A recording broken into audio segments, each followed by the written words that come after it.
We'll call this meeting to order. Roll call, please. Councilmember Rivas, Present. Councilmember Green, Present. Councilmember Beltran, Present. Vice Mayor McCurvey, Present. Mayor Meister. Present. This is the opportunity to address the council on any matter scheduled for closed session. Unless additional time is authorized by the council, all commentary shall be limited to 3 minutes. If you have any comments about closed session, please come forward at this time. I'm not seeing anyone, so we'll move on to closed session. City Manager. Thank you, Mayor, members of the council. We have 4 closed session items on the agenda tonight. The first one is a property acquisition, Government Code Section 54956.8, conference with real property negotiators, property APN. There's a list of them. There's 7 of them. 253-160-064. We also have -065, -068, and -069. And then we have 253-160-070, and then 261-125-018, and then 261-125-020. The agency negotiator is myself, Richard Tree. The negotiating parties is the City of Porterville and James Gregory Shelton, under negotiation terms and price.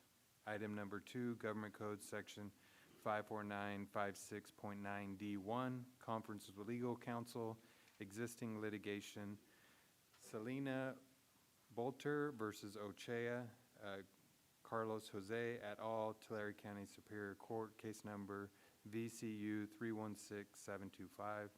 Item number 3, Government Code Section 54956.91D1, conference with legal counsel, existing litigation, Fresno Landscape Services Incorporated versus Gilberto Gonzalez Jimenez, City of Porterville, Tulare County Superior Court, case number PCU 331724.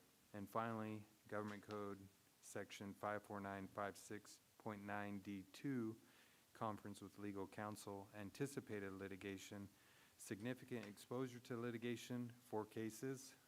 3 cases, in which facts are not yet known to potential plaintiffs, and 1 case, a letter from Attorney M. Tassier dated February 13th, 2026. Thank you, City Manager. Okay, at this time, we will go into closed session and reconvene open session at 6:30.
Okay, we will reconvene to open session and report on any reportable actions taken in closed session. Nothing to report, Mayor.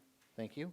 Okay, I'll ask you all to stand for the Pledge of Allegiance, led by Councilmember Green, and then please stay remaining standing for an invocation. And as we do the Pledge of Allegiance, I'd just like to think of all our military folks that are serving overseas right now and have them in our hearts as we pledge allegiance to our great country.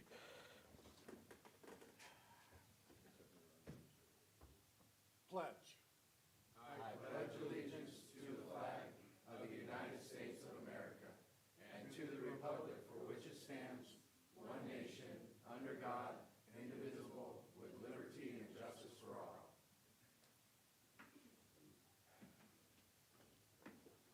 Okay, please be seated.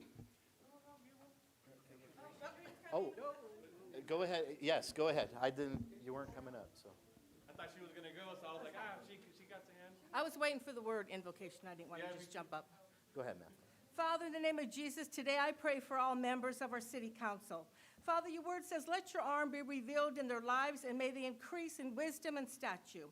Guide them by the skillfulness of your hand, and break down every wall of Jericho as they follow your divine wisdom for the needs of our community. Prayers of divine protection for our police department, fire department, and all law enforcement. Protect them from harm in the performance of their duties as they devote themselves to helping others. Bring them home to their families safe and unharmed every day. Give great strength and peace to the family members of all first-hand responders. Let the angel of the Lord encamp around them and protect them always. For our city manager, let your arm, Lord, establish him, and let your arm strengthen him and give him the spirit of wisdom for the decisions he makes for the city of Porterville. May the Lord provide a clear direction for all efforts made towards our city and for our children, our future generation. I pray for emotional and physical and spiritual protection. Guard their minds from harmful instructions. I declare the living word of God, Genesis 1:27, states that so God created man in his own image. In the image of God created male and female. For he formed their inward parts and knitted them together in their mother's womb. I pray our children become strong and courageous and are proud to be who God created them to be. The Almighty is perfect in all of his ways.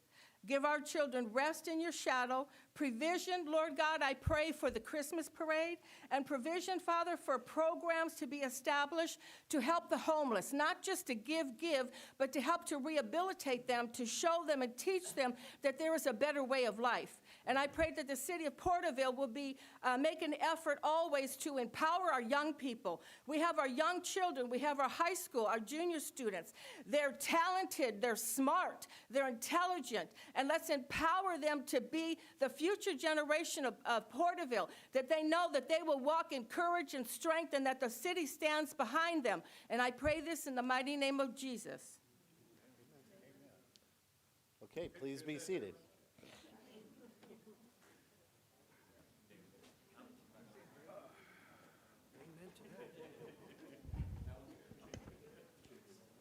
Okay, we'll move on to council comments, and I'll go ahead and start tonight. One, I just want to announce Easter is coming next month, and so I would like to work towards proclaiming Holy Week in the city of Porterville once again like we did last year, and also honoring the celebration of 250 years of American history. So I'd like to just put a shout out and call on local pastors if they'd like to get involved and be part of the city's proclamation process. Also, over this last week, I got a letter from the White House, and I'd like to read this to you.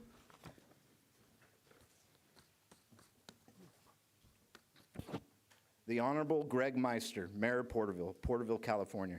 Dear Mayor Meister, thank you for your very thoughtful invitation. Unfortunately, my schedule is unable to accommodate your request at this time. I commend you on your continued hard work and dedication on behalf of the wonderful people of Porterville. Keep up the great work. The First Lady joins me in sending our sincere regards and best wishes for a wonderful event. Sincerely, Donald Trump. And so that was him declining coming for our Freedom Fest this year.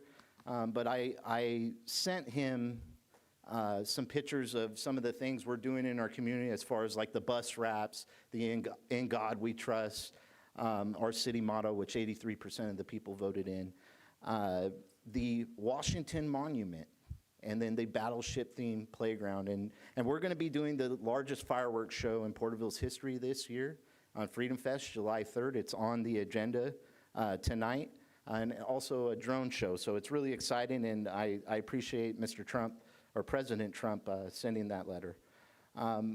Over this last week, I've also called on Alexandra Macedo, or Assemblywoman Macedo, Senator Grove, Congressman Fong, Congressman Valadeo, and trying to lobby to bring back the project for Super Walmart.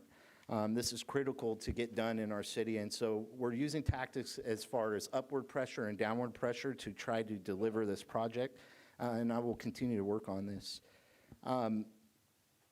Over this last week, we've got the word is out that the Christmas parade will no longer be ran by Chamber of Commerce, and I think that it's crucial that the city steps up in this time of dire need. This is a long-standing tradition in our community, and the city of Porterville already spends around $10,000 to $15,000 annually on this event, setting up barriers, providing police officer protection, and paying overtime for street sweeping and other activities. And so I would like to make a motion for the city to take on this event. Really, the next steps is for us to just acquire the applications and pushing forward. And so that would be my motion that I have on the table. I'll second that. Okay, we have a first and a second. Is there any comments? Well, I would just say that in the downtown committee, we have discussed this twice this year, and we were concerned that there were some concerns out there from the chamber. They sent us a letter this year and demanded money from us, and we decided that if that became the case, and it did in our downtown committee, it'll be in my report later, that we would take that on in the downtown committee. But I think that the heavy lifting is already there, and I think if we call out to the community and continue to ask for volunteers and continue the rich legacy of that parade for our kids in our Yes. city, I think that would be a great thing for us to do, and I'm absolutely for that. Yeah, and so this will come back as a schedule matter, and we'll have opportunity to discuss the direction we want to go. And then it'll also give the opportunity for the community to get involved and give their input as well. So I have a first and a second. I'll call for the vote.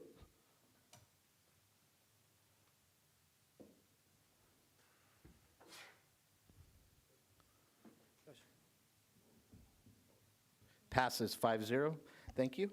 Okay, talk about some of the things I've been doing also in the community. The 18th, I went and had breakfast with most of my colleagues here and down at the Fire Station 71 with the Jones and Figueroa family. It's really a great honor to go and recognize their loved ones who paid the ultimate sacrifice in service to our community.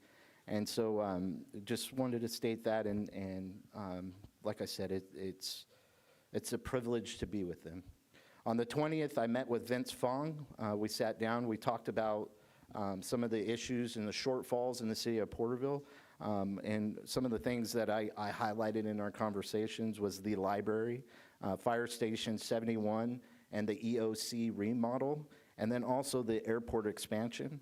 I will be meeting with Mr. Valadeo in DC, hopefully if it passes tonight, in April. So I want to try to plant seeds of where I'd like to go and the shortfalls and fundings that we need in the city of Porterville. The 19th, I traveled to Woodlake and I visited a industrial cannabis grow center. The city of Porterville has already adopted the ability to have cannabis dispensaries here in Porterville, and they've also adopted the ability to have grow centers in the city of Porterville. And so something that Woodlake has done very well at is bringing in industrial growing in their city, outside of their city limits. And so this is something that's kind of controversial, but we've already passed it. and it was actually voted on by you, the people. Some of the concerns that they had with opening up in Porterville is that our tax rate is very high. We charge $25 a square foot, where Woodlake charges $5 a square foot. The tactic these people are using is going into old packing houses. And so that's something that they're looking at investing in Porterville. I think it's wise to go and look and hear what people say. I don't know if it's the right direction for the city, but I'm being very transparent on my actions. I also met the 25th with John Corkins and Gary Reed. We talked in collaboration with Porterville College and creating jobs in Porterville. We also talked about that super Walmart and trying to work together to create that upward pressure that I'm talking about. The 28th, I went to FemPower Medical Group. It was the Rise Up for Life Gala. You know, a lot of people aren't aware that 1/3 of Generation Z was aborted in the womb, and that is a genocide. And it's something that we have to be able to talk about, and really we're no better than the Aztecs or the Babylonians in this case, and sacrificing children to false gods. And so it was really a great honor to be with them and to celebrate life. And really, they're saving lives. They're providing medical treatment for free, baby clothes, vitamins, medicine, and someone to be there with this young mother through the process of being pregnant. I want to thank Becky and George Fernandez, all the donors and board members for doing this in our community. And really what they're doing is local action. You know, I like saying that I can't change Sacramento, I can't change DC, but if you get involved at the local level, you can make a difference where you're at in your hometown. And what they're doing is making that difference, and I hope to see this spread across the nation.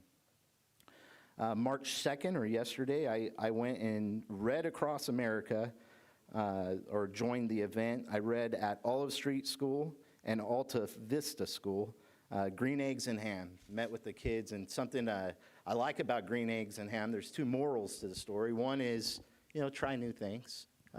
Be willing to look at certain options that you may look at and say, oh, no, I don't want to do that, but maybe it's a good thing. And the other side of it is to never give up. Work hard. And I tell these children, you live in the greatest country in the world.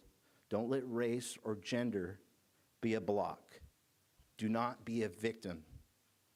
Work hard, show your worth, and you will do well in this life because we live in the greatest country in the world. And then last night I went to Nathan Magsig's fundraiser event. He's running for state assembly, and it was a great honor. Like I said, I think it's very important that we get involved in these seats that people are running for, and try to find the right people to represent Tulare County and the constituents of Porterville. That I'll move on. Vice Mayor McCurvey, do you have any comments? Well, now I know why you went first, because I did some of the same things. No, but it was a pleasure to be at the pancake breakfast with the Firemen's Memorial. I know that's the 6th annual now, and it was very cathartic to be able to chat with everybody. I had a really great conversation with Ramon about the potential for a memorial at the library when we get the library completed, and we're talking about this thing that Ray did before he passed away, and that was the Order of the Axe. And so great conversations going on with the families and the people that are supporting them, and it's just it's great to see the community come together in support of those families that lost so much in that. And it's healing for the community too, and they've got a scholarship program set up for the kids now. And when we met with John Corkins the other day, we talked about that too, because we want to try to continue to connect Porterville College to our city. And through scholarship programs like what they had done independently and other things, we can make that connection with their local college. So it was a great opportunity there. Also, I went to the Recuérdame, which is the Remember Me, at the community center on Putnam Street, which used to live in that area. Used to be a church. But it was great to see the amount of people that came out for that. We had a mariachi band from the school, which is excellent. They deployed library node number 61, And Abdullah did an excellent job of setting up the recognition, and it was a very faith-centered speech that she did, and our Councilman Beltran was there and did an excellent speech, and we did some recognition for the firefighters. It was outstanding. So it was great to be able to get over there and listen to mariachis, and I didn't go after the piñatas, but I know you saved one for the adults. Maybe you could tell a story about that. And then also, the FemPower thing, and I want to emphasize this too, as the mayor did. We have a local organization that's doing a lot of things for our local community, and it's very unique in their approach at FemPower Medical and this Rise for Life. They are saving souls, and they are saving lives, and they're just a great organization. It was great to be with more than 320 leaders in our community, faith community, business owners, and medical professionals, all standing together to raise money to continue that effort and serve our community. And Becky and George Fernandez do an outstanding job with that. And I'll finish with this.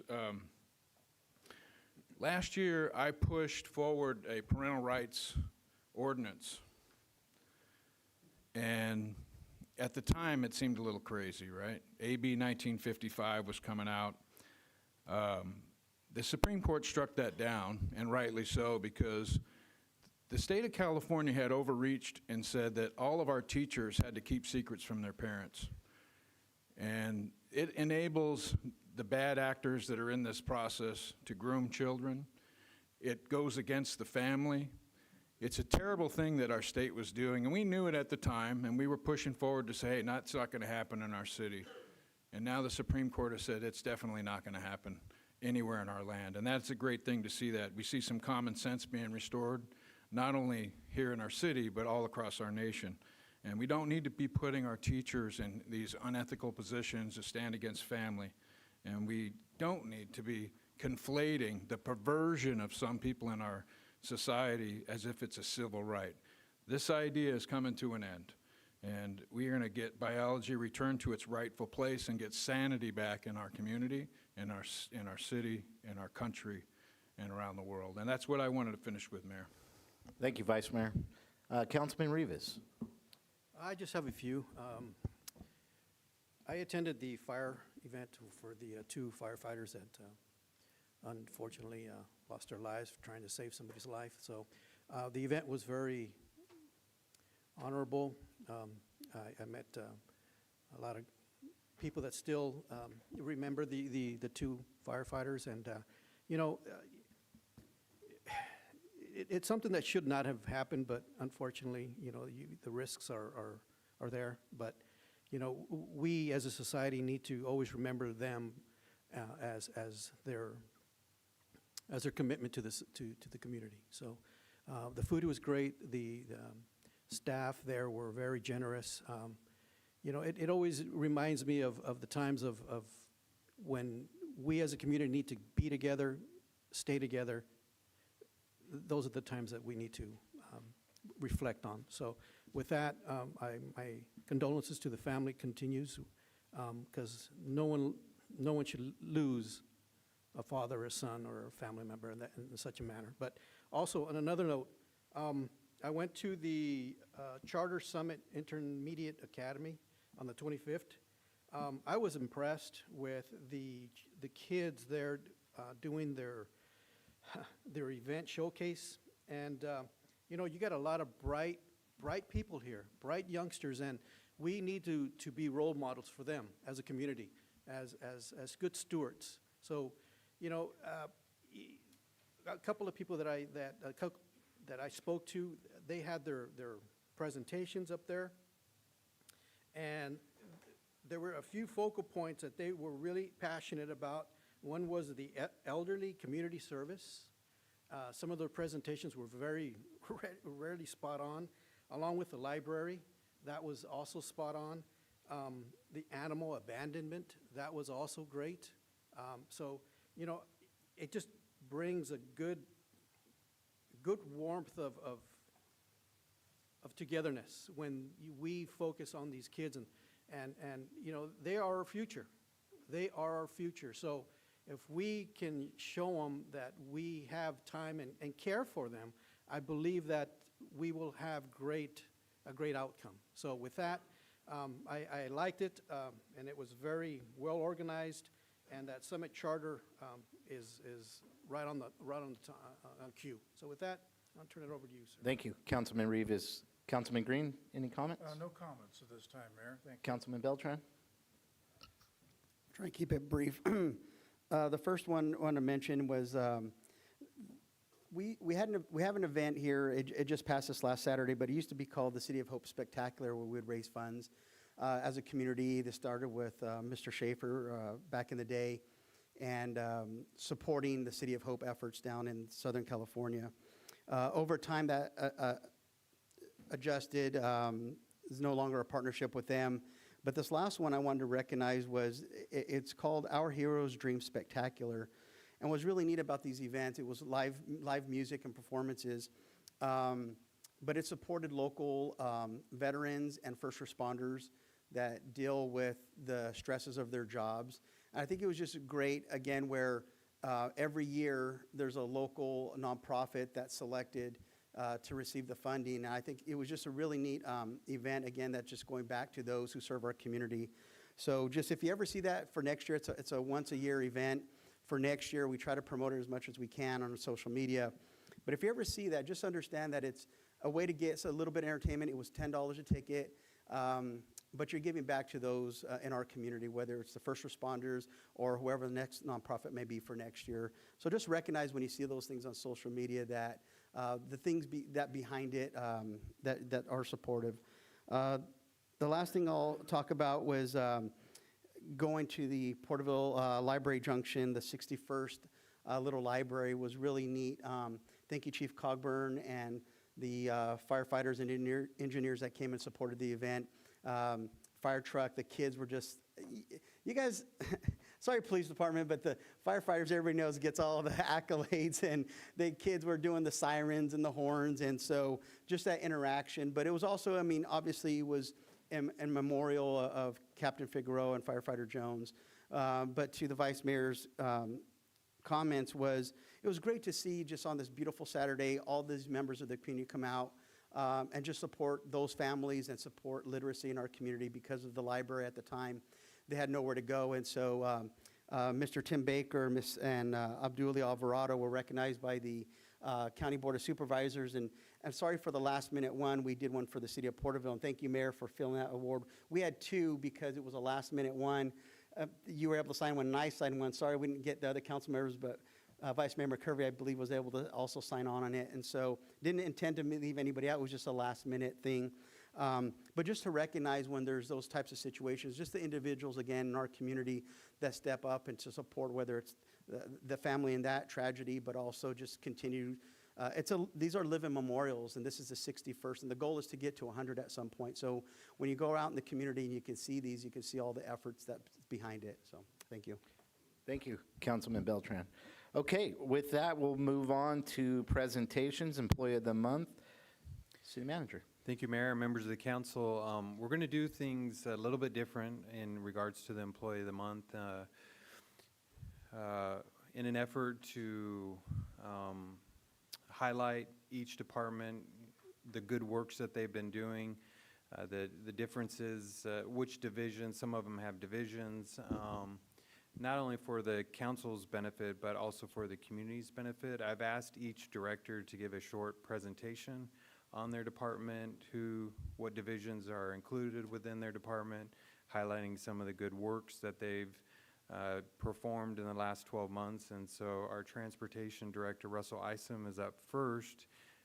We don't want to take away from the Employee of the Month, but we also want to just take the opportunity for the council to understand what each department is doing, as well as the community, to get a better understanding of our various departments. So with that, I'll turn the time over to Director Isom. Good evening, Mayor, Vice Mayor, members of the City Council. My name is Russell Isom, Director of Transportation, and I'm pleased to provide a brief summary of recent activities within the Transportation Department. Last year, the city completed a reorganization of the Transportation Department to bring transit, airport, refuse, and fleet maintenance under a unified operational model. This structure has improved coordination, streamlined operations, and strengthened overall service delivery. Transit made a few significant progress on several major initiatives. These included completing the design of a new maintenance facility, upgrading electric vehicle charging infrastructure, and introducing new Americana-themed branding. Staff also prepared for the delivery of 9 new buses and new fixed route stop signs in 2026. Transit carried more than 429,000 passengers and provided 17 months of free fares and successfully launched a modern fare collection system. At the airport, fuel sales remained strong, and GPS tracking was implemented to improve operational data and efficiency. Infrastructure improvements continued, including upgrades to the fueling system and ongoing runway maintenance. The refuse division collected more than 40,000 tons of waste, expanded recycling and organics diversion efforts, cleaned thousands of miles of gutters, and hosted community cleanup events, supporting environmental stewardship and neighborhood pride. The fleet maintenance shop logged over 13,000 labor hours, responded to emergency callouts, modernized fueling systems, supported the design of the new maintenance facility, and began recruiting mechanics with electric vehicle experience to prepare for a cleaner and more advanced fleet. The progress I've just outlined is a direct result of our staff's commitment to service. Our department's success would not be possible without the people who do the work every day. With that in mind, I am honored to recognize one team member who consistently goes above and beyond for our community.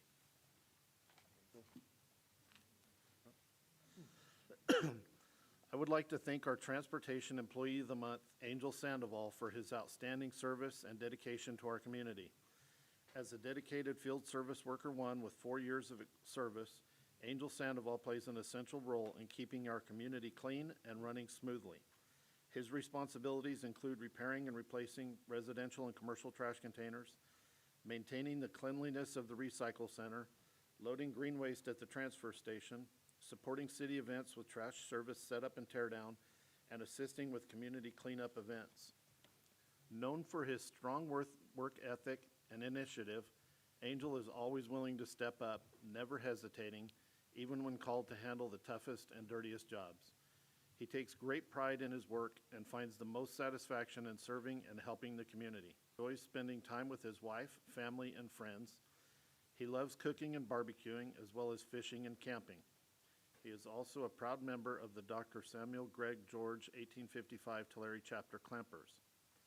We are proud to recognize Angel as the March 2026 Employee of the Month for his dedication, positivity, and commitment to excellence. He is truly a joy to work with and a valued member of our team.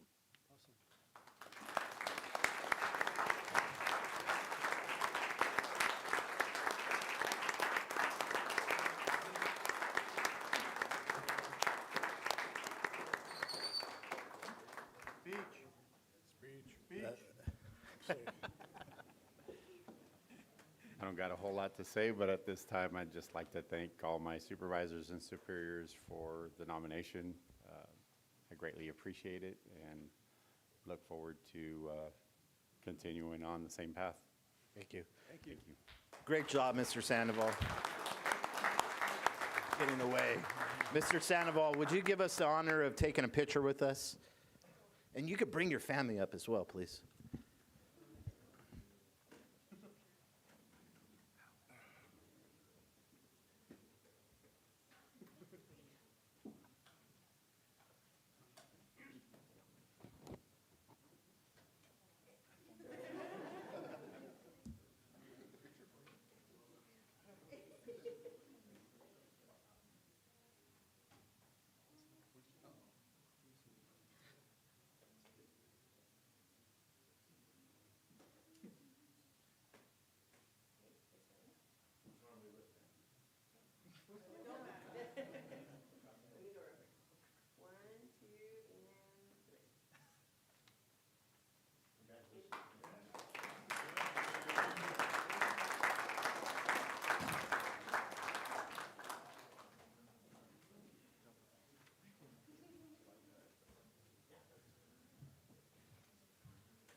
warming up. Yeah, it's starting to cool off though, I think. I can feel it changing.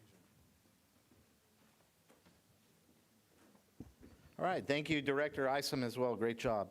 Okay, moving on to reports. This is a time for all staff informational reports. We have the Wall of Fame, and then 2025-2026 Streets Division Self-Performance Reports. I imagine our council members have had time to look at it. Are there any comments for staff? No?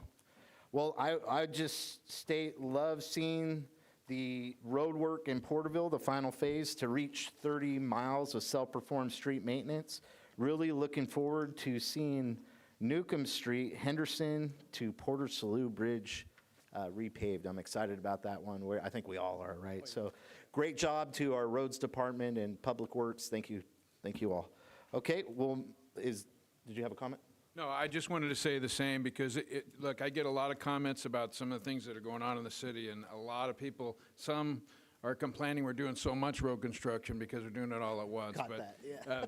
it's great to see all that stuff getting done, and our roads department does yeoman's work ramping that up and getting that work done. And I just wanted to say thank you to everyone in the public works and the roads department that are getting that done. And it's great to see these key areas. We still have a long ways to go, but we've come a long ways in the last few years. And please thank the team from us up here.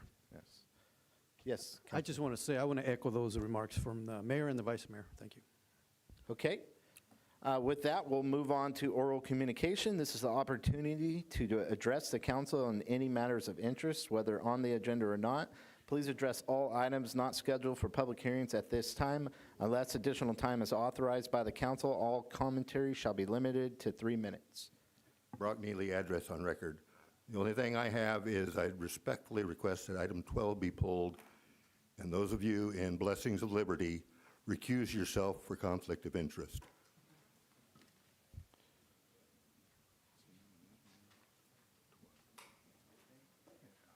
Okay? David Horowitz, everybody knows who I am. So, you know, I came to last meeting, I talked about the political rhetoric that's going around. Oh, we just had someone do it. We need to stop it. I'm tired of all this crap. If you don't want to be part of the solution, shut the hell up. Because Sir, we don't need it. Please address us. I am. We wanted a super Walmart here. 2 people managed to stop us from getting it. I'm glad to hear that we're possibly going to get it again. We could use a super Walmart. I go to Hanford because my mother used to live there and my relatives live there. And they have a beautiful super Walmart. It's really nice. It's very spacious. It's very clean. I've said this last time. If you can't be part of the solution, shut up. We're tired of all the political rhetoric. It's got to stop. We need to do things in a positive manner. So I commend all of you gentlemen up there for what you're doing. You're doing a great job, whether some of the public likes it or not. All they want to do is complain. They complained about the library because they wanted a $40 million library. We don't need a $40 million library. We're getting a $21 million library. That's great.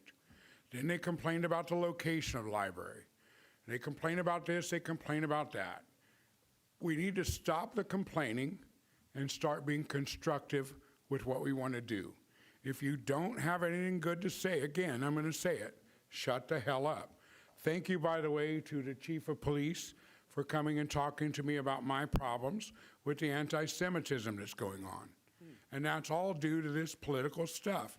You guys come up here. You know, I came to last meeting, and there were, 7 or 8 people that wanted to come up here and say prayers. Unfortunately, all they showed me was that they were hypocrites because they came up here and said their prayers about, let's bless the city, let's help the community, and then all they did was bitch about it as soon as they were done. So it's getting ridiculous. We had one woman, I don't know who she is, and I could care less. She complained about 129 street signs that she wasn't happy with. Then she did say, but the city's taking care of some of them, so I had to remove them from my list, which should have told her the city is dealing with the issues and give us the time to take care of it. if she counted 129 signs, which is amazing that she had that much free time, there must be 4,000 or 5,000 street signs in the community. For only 129 to be bad, I think that's a pretty good situation. So let us resolve our problems. Let us all get together and come up with solutions instead of just complaining and bitching. Thank you, Mr. Horowitz. Thank you. Thank you.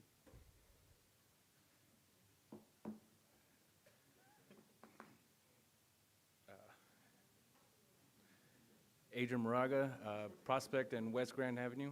I don't have much to say today, other than you guys are doing great. I know you guys put up with a lot of stuff, you know, and saw your video for the Poor Richards thing. Thought that was pretty cool.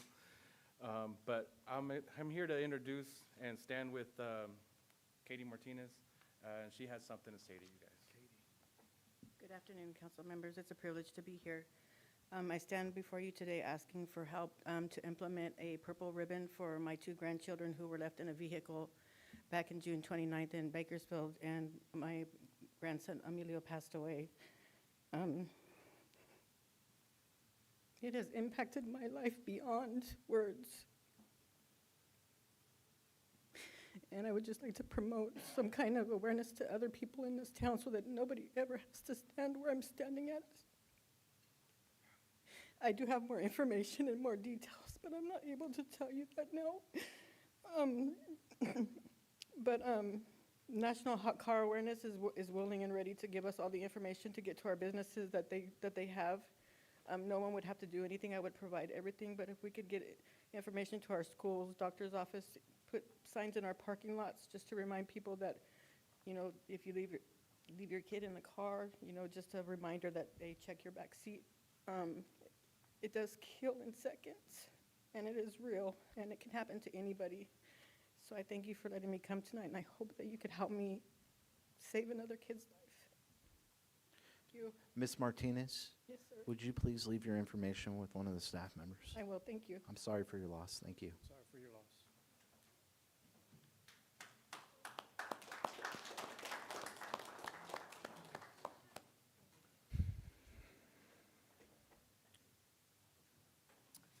Good evening. Karen Anderson. This is for all of you. I'd like this on the record, as well as for the people here tonight and those that may be listening and watching right now on YouTube or in the future. I think at the last council meeting, one of the items brought up was an entertainment zone. And I was thinking, oh, this is great. Ma'am, there's going to be moments for comments on the entertainment zone tonight during the public hearing. Yeah, can I go ahead though and because I probably won't, I mean, I understand what it is now, but at the time I didn't. I thought, you know, music is such a huge thing in this town with the music programs at elementary, middle school, high schools especially, the Panther Band, the Marauder Band, the Grizzly Band, the mural with the directors, you know, paying tribute to the directors, Buck Schaefer and Dale Anderson.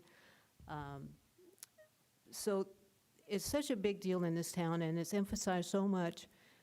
But once the kids leave school, there's no follow-up. Years ago, there was a man named Richard Garugian who was in a band called ZA, a jazz band. He sponsored jazz jams or music jams at what used to be known as the Mission, and now Don Vino's. And a couple times a month on a Friday, it was open session. Anybody who played an instrument and wanted to come, they would just jam and do whatever. A couple times there were kids from high school. And it was really neat to see them.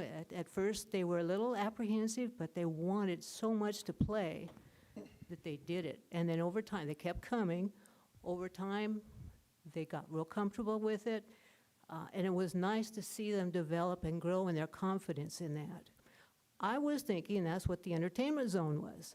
Oh, a place where maybe there'd be cafes or some places set up where there could be live music, where local bands, local musicians could play and help develop the talent that's here in Porterville.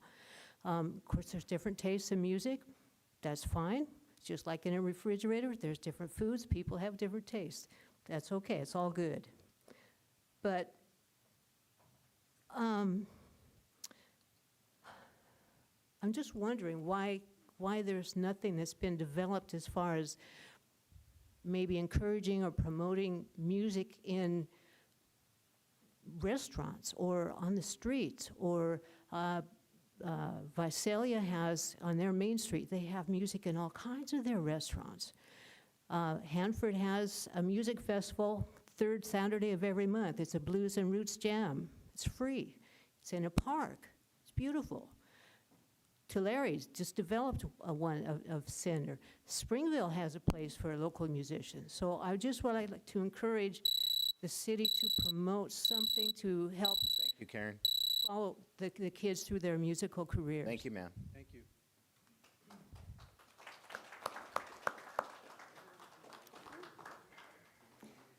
Good evening, council members. My name is Kristen Ainley. I'm a senior project manager for Self-Help Enterprises.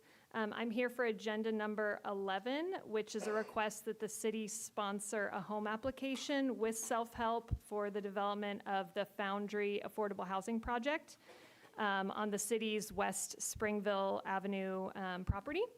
There are a couple changes to the staff report to bring to your attention. We will be developing 40 units in the first phase of development out of a total of 133 that are planned total for that site. And we will be increasing the requested home award from HCD to increase the percentage of units that we can assist with that funding. Increasing the home amount will increase the chance of an award and a subsequent tax credit allocation that are both necessary to making the project feasible. This home application would be new funds from HCD that the city would receive and then loan to Self-Help as the owner developer. The city's also eligible for up to $300,000 of admin funds that can be used to hire an administrative subcontractor to monitor for compliance. So there should not be any financial burden on the city. And as developer, Self-Help would give the city all of the guarantees and indemnities needed for our performance.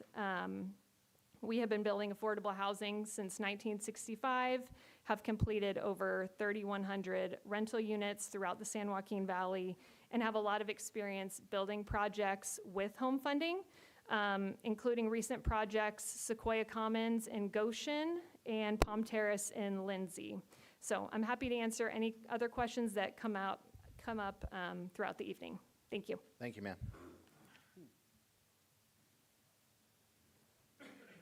Good evening, everyone. Jean Valfias, everything's on order on your records. I have something I would like to hand to the attorney here. Is that okay? It's a copy of what I'm going to read. Can I do that right now? Okay.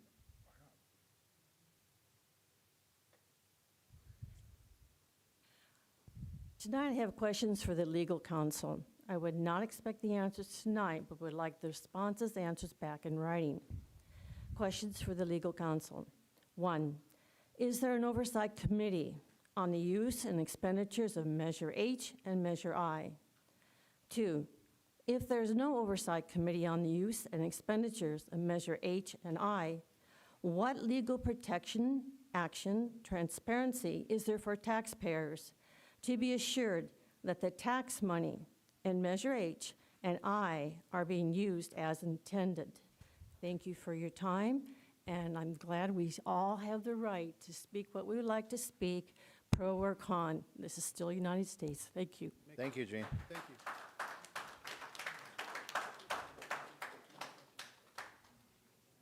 you. My name is Jay Eversole.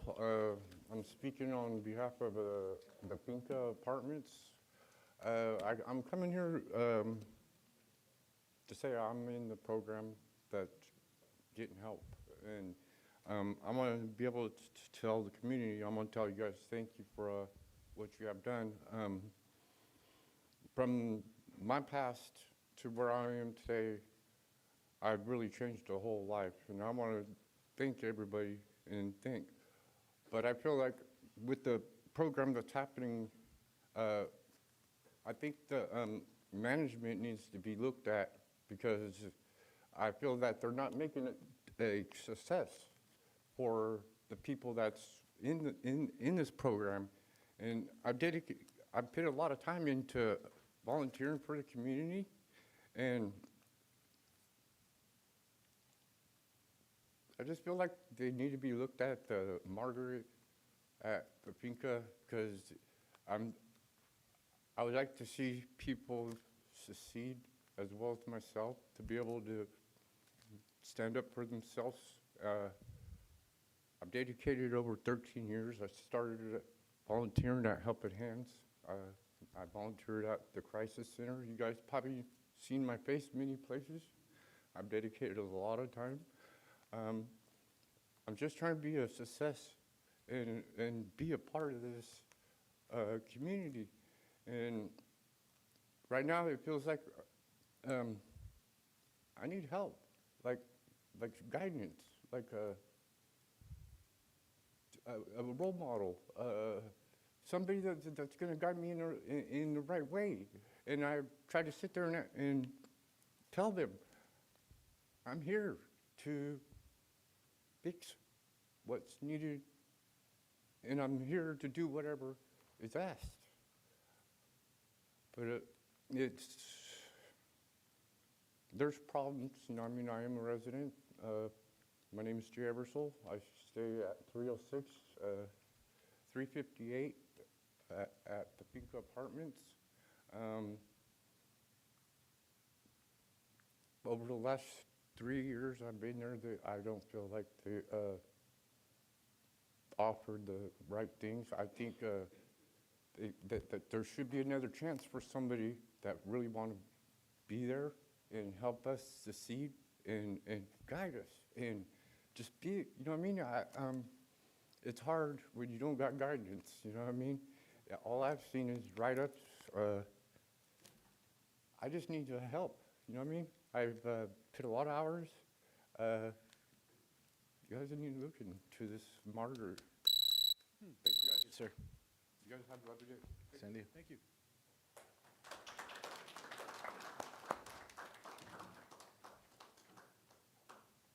That's who he was.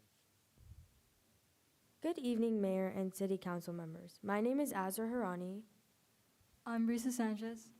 I'm Carter Christensen. And we're here with in behalf of the fellow leadership students from Sequoia Middle School. Thank you for giving us the opportunity to speak tonight. The main reason we are here today is because we're concerned about the student safety near our school, especially during early mornings and evenings when it's still dark outside. Many students from our school walk from school and from school to home and from home to school. And right now, in some areas near our campus, our campus is not well lit. This creates many safety risks, and we believe it needs our attention. One specific concern is that the streetlights directly in front of Sequoia Middle School is currently out and needs maintenance.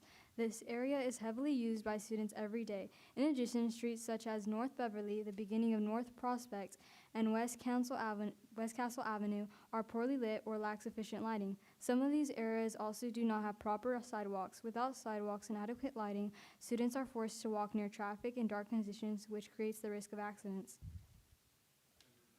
Right, and just with streets being dark, right, it really just makes it more dangerous for students to walk home. And really, we don't want students to get hurt while we walk home, right? In fact, recently we've had a student who was hit by a car. He wasn't hit very seriously, but he did get hit and he got scratched. And really, we don't want that to happen to our students. Really, right, especially on North Beverly, right? Part of it has sidewalk, but really there's part of it that does not, and part of it that's not lit. And really, we feel like we need that lit in order for our students to be safe while walking home, and just the community being safe while walking around just that area of the city. So we just ask that right, the street line in front of the school can be fixed, and really to just try to help and put in more street lights around our school and just make sure all the sidewalks are well lit and that we have sidewalks where we need them. Thank you for your time, and please consider our concerns. Great job, thank you.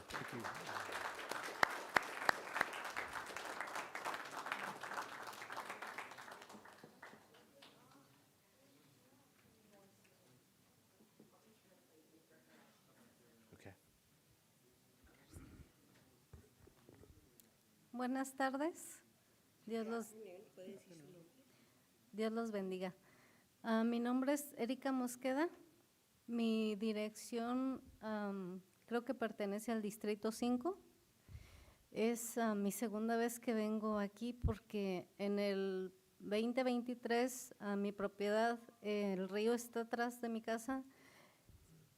So she believes that her address falls within District 5, and she said this is her second time coming to council meeting, and her concerns are regarding, Mi propiedad está el río detrás de mi casa. Is Rio Vista? Sí, sí, Río Vista. Entonces, cuando la tierra se derrumbó, nosotros venimos a ver qué podía hacer la ciudad por nuestras casas. so when the dirt started coming down, and they came to the city to see what the city could do to help their homes. Entonces fue una persona a buscarme, pero como yo trabajo de día, no me encontró, pero habló con otro vecino y le dijo que iban a arreglar del puente de La Plano a, no sé si hasta las casas o hasta la Main. So she said that one of the city employees went to go look for her, but she was at work, so they talked to a neighbor, and what they understood was that the city would be taking care of the area from, dice que de La Plano? De La From Plano Plano, a and Main. then they weren't sure if it would be to Main or just up to right before the homes. Entonces, eso dijeron que el año pasado. Y ahora se siguió cayendo la tierra y me preocupa porque pues es mi casa, ¿verdad? Como yo vine la otra vez y les dije, yo necesito que ustedes me digan si les corresponde a ustedes como la ciudad o yo no sé si tengan que ir a pedir la ayuda al condado o no sé dónde. So she says that that was last year, and now the dirt has started falling again. So she's here to ask whether that would be city responsibility or if she would have to ask the county or somebody else for help. Porque pues ahorita vine solamente yo de ahí de las casas, no le avisé a ningún vecino, yo tengo miedo por mi propiedad porque puede haber otra tormenta, yo sé que fue un desastre de la naturaleza, ¿verdad? Pero vivo con ese miedo de que puede haber otra tormenta y se lleva mi casa. Yeah, so she said that today she's here on her own, but there are other neighbors who are concerned. She's concerned for her home, and she's concerned that if another natural disaster happens, what could happen to her home. Entonces, pues yo necesitaría como su ayuda de ustedes o que me digan si no les corresponde a ustedes, entonces me digan dónde puedo pedir ayuda, ¿verdad? Porque no es como, pues, algo que yo pueda hacer como yo llevar tierra o piedras para arreglar eso, porque es la parte del río, es algo grande que yo no puedo arreglar. So she's saying that what she's here for is to ask whether the city can help her or point her in the right direction to resources of who can help. She said it's not something she can run along the river bank, so it's not like she can just. Yeah. Yuli, can you just translate to her that we can't have a conversation with her on what we could do, but she could leave her information with staff, and that if it is a life and safety issue, it's definitely something we need to look at. So if you translate that. I think she's already left her information with Mr. Alvarez, who. Okay. Okay, thank you.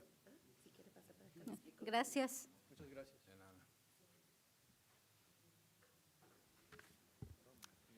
Diane Wagner, Old White Liberal, here to bitch and complain and exercise my First Amendment and constituent rights. And I got news for you. I'm not shutting the hell up. This is for the record and for the people listening online. Imagine your family is struggling. You've told your kids there's no money for extras. You put a freeze on haircuts and manicures. You've cut back on groceries. Every family knows when money is tight, everyone tightens their belts. You don't freeze the pantry and remodel the kitchen at the same time. But then your spouse comes home with a new car.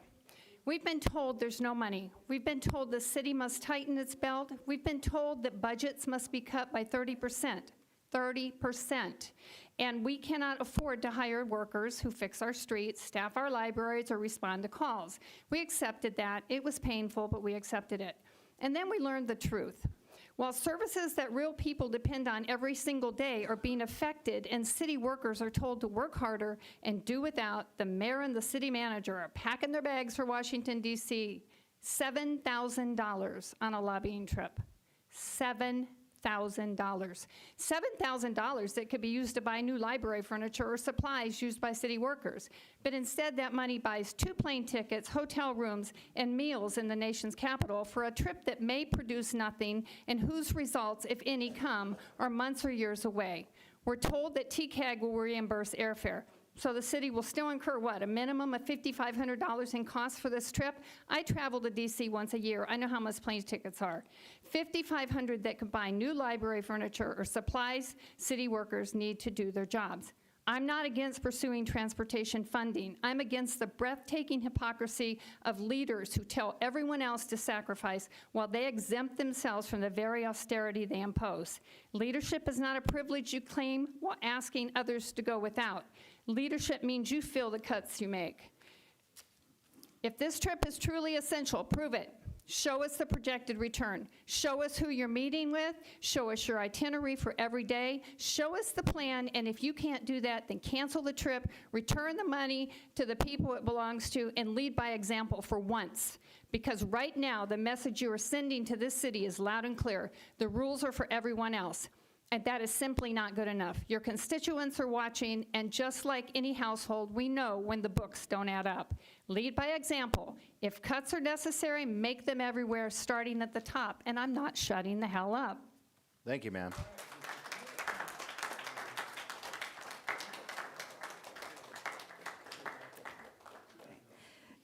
Good evening, Mayor and council members. My name is Christy Martin. I'm here on behalf of the Porterville Chamber of Commerce, and I just want to share some updates and upcoming events with you. Last month, the Redo It Committee, which is a subcommittee of the Porterville Chamber, hosted a very successful wine hop event. I just want to personally thank our businesses that participated and our organizers. They did a fantastic job, and everybody had a really great time. So the event was well attended, and we are already looking forward to next year. On March 5th at 9 a.m., we're going to be holding a ribbon cutting with Porterville Unified School District at Bellevue School to unveil their second green schoolyard project in partnership with CAL FIRE and the Climate Action Pathways for Schools. March 6th at 7 a.m. is going to be our next First Friday Coffee at Galaxy Theaters at Porterville, and it is going to be hosted by Sierra View Medical Center this month. On March 9th at noon, we're going to be holding a Mighty 190 partner meeting at Centennial Plaza Conference Room. So for any of those that might be interested in getting involved with local tourism efforts, any of our retail businesses, any of our businesses along the 190, we really encourage you to join us that day to learn more about what we're doing. And then later that day at 4 p.m., we're going to be holding a ribbon cutting for Misty CRC Insurance at 64 West Putnam. On March 18th at 9 a.m., our next monthly Coffee with the CEO will be held at Stafford's Chocolates. And then on March 26th at 5:30 p.m., David Horowitz has graciously agreed to sponsor our Spring Festival mixer again this year. So we will be at Don Vino's Italian Bar and Grill. And it's always a really great time. We have a lot of people that come out, and if you know David, you know he is always great about giving back to the community, and lots of great things there. So then, following that, on Saturday, March 28th, we have our Spring Festival that we're planning from 10 a.m. to 3 p.m. here on downtown Main Street. We have partnered with Family Healthcare Network this year for their 50th anniversary, and they are also going to be including a community health fair along with that. So it's a great opportunity to come down. They're going to have a lot of providers out there. They're going to be doing health screenings. Along with that, we're also going to have car show, our taco frenzy again, lots of vendors and entertainment, and we invite the council and the public to join us. Thank you very much. Thank you, Ms. Martin.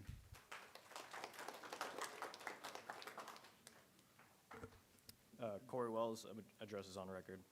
I wanted to come up here and just talk about something I brought up over the years of coming to this council meetings, which is civic engagement. It's amazing how much more engagement we've had coming through these chambers in the past year. Last year, I helped host a community forum, but I called it a town hall. And, some of the extremists came out, the racists, just the insane communists who absolutely hate America. But it's absolutely amazing. I'm glad that they came out. And I'm glad that it inspired them to come out and to more of these meetings, because you can't, this is America. You can express your free speech even if you look like the town fool, being performative and some of the most hatred-full speech. But it's great that they are here. If they want to look like fools, so be it. But the fact of the matter is that you guys, I know you guys have all been coming to these meetings for many, many years prior, while these chambers were empty. You guys were the only ones that were engaging. I've never seen most of these guys here, but it's great that they're out here. But the fact of the matter is that you guys have actually been paying attention to what's been going on in the city for the past few decades. You've done your homework, you ran a campaign, and you won. You didn't come up here and demand for people to resign. You didn't come up here and yell slurs at them and tell them they're idiots. And you didn't come up here and tell the prior council that they need to be respectful towards the constituents, and then to throw hatred, just absolute vitriol towards the council members. You guys didn't do that, and it really is a difference in character, and that's why you guys won, because you guys actually understand this community. You didn't just pop out of nowhere with your ideologically fueled worldviews. You actually are a part of this community. You've always been a part of this community, and I really appreciate that. Thank you, Mr. Wells. Go ahead. Hello, Council.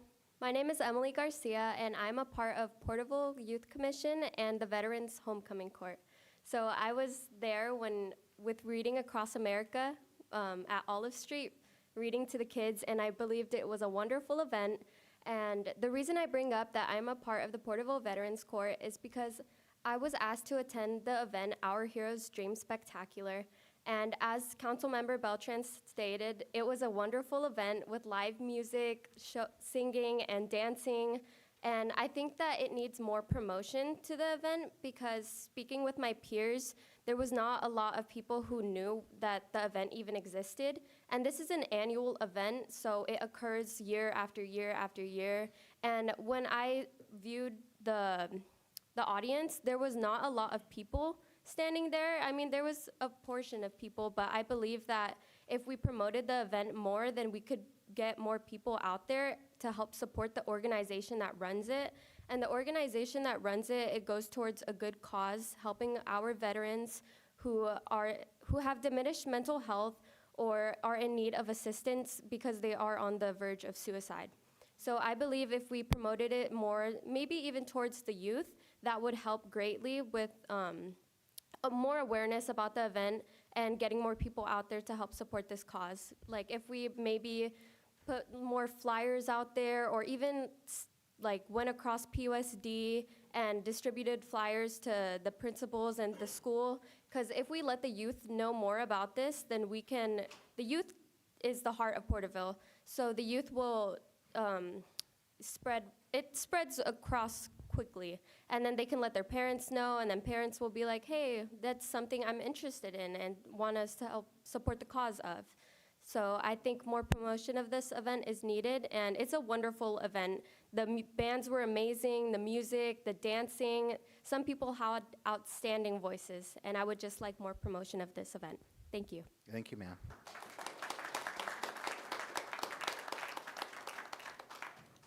Good evening, council members. Teresa Gonzalez, I'm on file.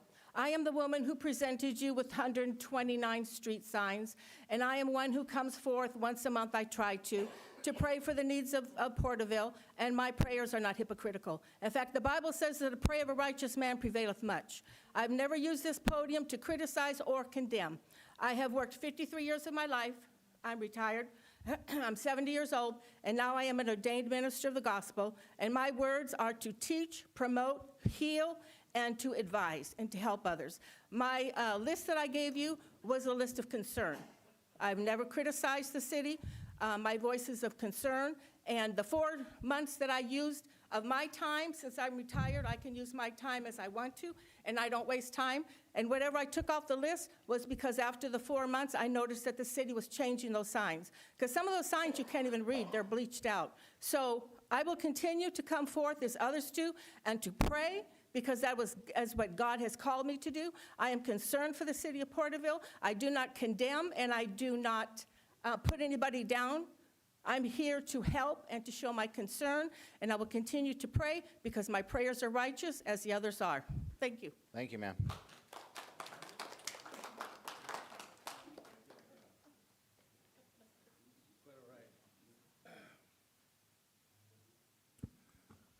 My name is Gary Locks, and I want to thank you for the time and for the opportunity to come before you. I would request that I believe it's item 8, which is the subdivision on the proposed subdivision on Linda Vista and Newcomb, be removed from the consent calendar and dealt as a standalone item. I came before this body, it was either 5 or 6 years ago, over the concerns of what the proposed subdivision was then. I don't know what it is now, but just would just like more of an opportunity to find out what is going to be proposed, so then can make rational, sensible, non-emotional remarks. Thank you. Thank you, Gary.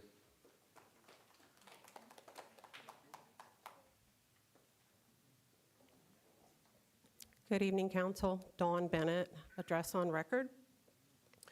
I have a couple things I wanted to speak to, and of course, in your comments, you can answer my one question. In reading over the number 11, I was curious if the $500,000 would still remain in place for people who need assistance for their down payment for their home. And if not, I would like to object to that. I understand that there is a low response, but I think it would be better suited to assist people in getting their own home. I understand that the affordable housing project that's up for consideration is important to the city, but I think it's wrong to redirect the funds for people who would like to get their own home. I'm sure you are all aware that the cost of housing in this city is on the rise even still. It's very hard for people to afford to buy their own home because of the amount of the down payment, and that program provides that. So I would like you to please reconsider that. My second question or concern is regarding the potential appointment of Mr. Flowers. My concern is on his application, it states that he is not a resident of the city of Porterville, and it is my understanding that you are supposed to appoint someone to represent the region that is listed on a part of TAGSA, I guess is the correct. And so TCAG, I just want to make sure that we're picking someone for the city that lives in the city, experiences what our needs are, and knows how to meet them. I understand that he lives in Lindsay or Strathmore, so maybe he could represent that city instead of Porterville. The third item is, I'm not sure if you are aware of this. I don't know how many of you are on Medicare. As a disabled person, I am. And I think it's important that the city is aware of something that's going on in the state of California. And that is when you choose a Medicare Advantage plan, you don't get access to all of the providers that's listed in that plan. It's limited by what is called an IPA. If you don't know what an IPA is, I think you should look it up, because I feel as though there's some dishonesty to the way these programs are being run. So my insurance says I can see all the doctors that I normally see here. My medical group says I cannot, because they're all the way on the coast of California. So I think it's something that needs to get taken up to Sacramento, and I'm looking to you guys for some help.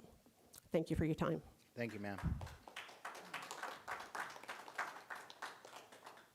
Good evening, gentlemen. Taha Saleh, address on file. Just want to say thank you so much for the service you do. And I am so grateful for every person that's come before me and spoken. It's so great. We can have a difference of opinions and views, but have somewhere to speak. And that's what makes this country so great. And so I'm grateful for that. And I'm grateful for you for taking that moment, Mr. Mayor, and acknowledging the 4 people that lost their life, the 4 Americans that lost their life. That's not forgotten on me and anybody in this room. So thank you for doing that. What I want to talk about was item number 18. I would love to know how you were able to get that to 80,000. That's amazing. From 114,000 to $80,000. Are they going to do the same services? What changed, and how were you able to get such a great dramatic? And then on item 17, again, I spoke about this on the last meeting. It's just concerning. It's that we went all the way down the list. I know it was supposed to be local. I believe there was a Porterville person on there, but I'm still concerned on whether we're getting the best person or not. And what else we got? Grateful for the second cleanup. That's awesome. I always drive by the city and I see the long lines. I can never take advantage of it because it's really popular unless you get up there early. So that's really great you're doing that. And lastly, I think it got pulled, huh? Yeah, I don't see it. Is it still there? The drones, are they still on there? Okay, yeah. Thank you for coffee. Awesome. The drones, right. Had a great time at coffee with the cops. It was coffee with a cop, but there was all the cops from the city of Porterville. So thank you, Chief, for having them out there. We had a great conversation. These are great pieces of technology. My main thing is how we're going to pay for it. That's my concern. How's it going to get paid for? But it sounds like this is an awesome opportunity for some upgraded equipment. And other than that, all I wish for is the name calling to stop. The rhetoric to stop. We have a lot going on in the city of Porterville, and when we start talking about national and world stuff, sometimes we can get distracted of what we need to do. And if anybody takes the time to go online and look at our budget, our risk management budget's in the hole of $11 million or even more than that. And now it's not a city count, that's not your guys' fault, but it's been something that's been happening since 2010, getting worse and worse and worse. And so I hear some of the people in the public talk about criticizing some of the spending, $500 here, $1,000 there. I get that, but it would be great to get that taken care of because I believe that's, our workman's comp, that's our retirement. People depend on this. People that work here depend on that. And so if they put the time in here to work, they should depend on that. And just because it might be something that all cities deal with, why can't we be the city that solves it? So thank you for your time. Thank you, Mr. Saleh. Okay, with that, we will move on to council comments. Councilman Beltran, do you have any comments? I'll try to make it brief to the comments that were being made. Thank you, young lady, who was speaking about the spectacular thing that had happened. Your comment, I think I'll reach out to some local bands. Maybe the flavor of the talent is maybe a little bit older genre. So maybe we can talk with youth to see if there's some, maybe have just a different genre being allowed to play. So maybe that'll bring in some of the younger individuals. So thank you for that comment. Somebody spoke about number 11, that's going to be coming up. Just a little information on that is I had similar concerns, but it's something that we can adjust because to your concerns is if the interest rates go down, the market comes down, there might be more people who want to use the fund. So I had the same kind of similar comments, but in my agenda review meeting, we can adjust the amounts that's allotted and what have you. So staff is looking at those numbers so that way if there's an influx this next year, this isn't going to be a multiple year effect. It's just going to be for like a 1 year effect. And so if the trends change, we can adapt that. So I think that was all as far as the comments. Thank you, sir. Councilman Green. No comment, Your Honor. Councilman Rivas. Yeah, I have a few. Echoing on what Mr. Beltran said about the music.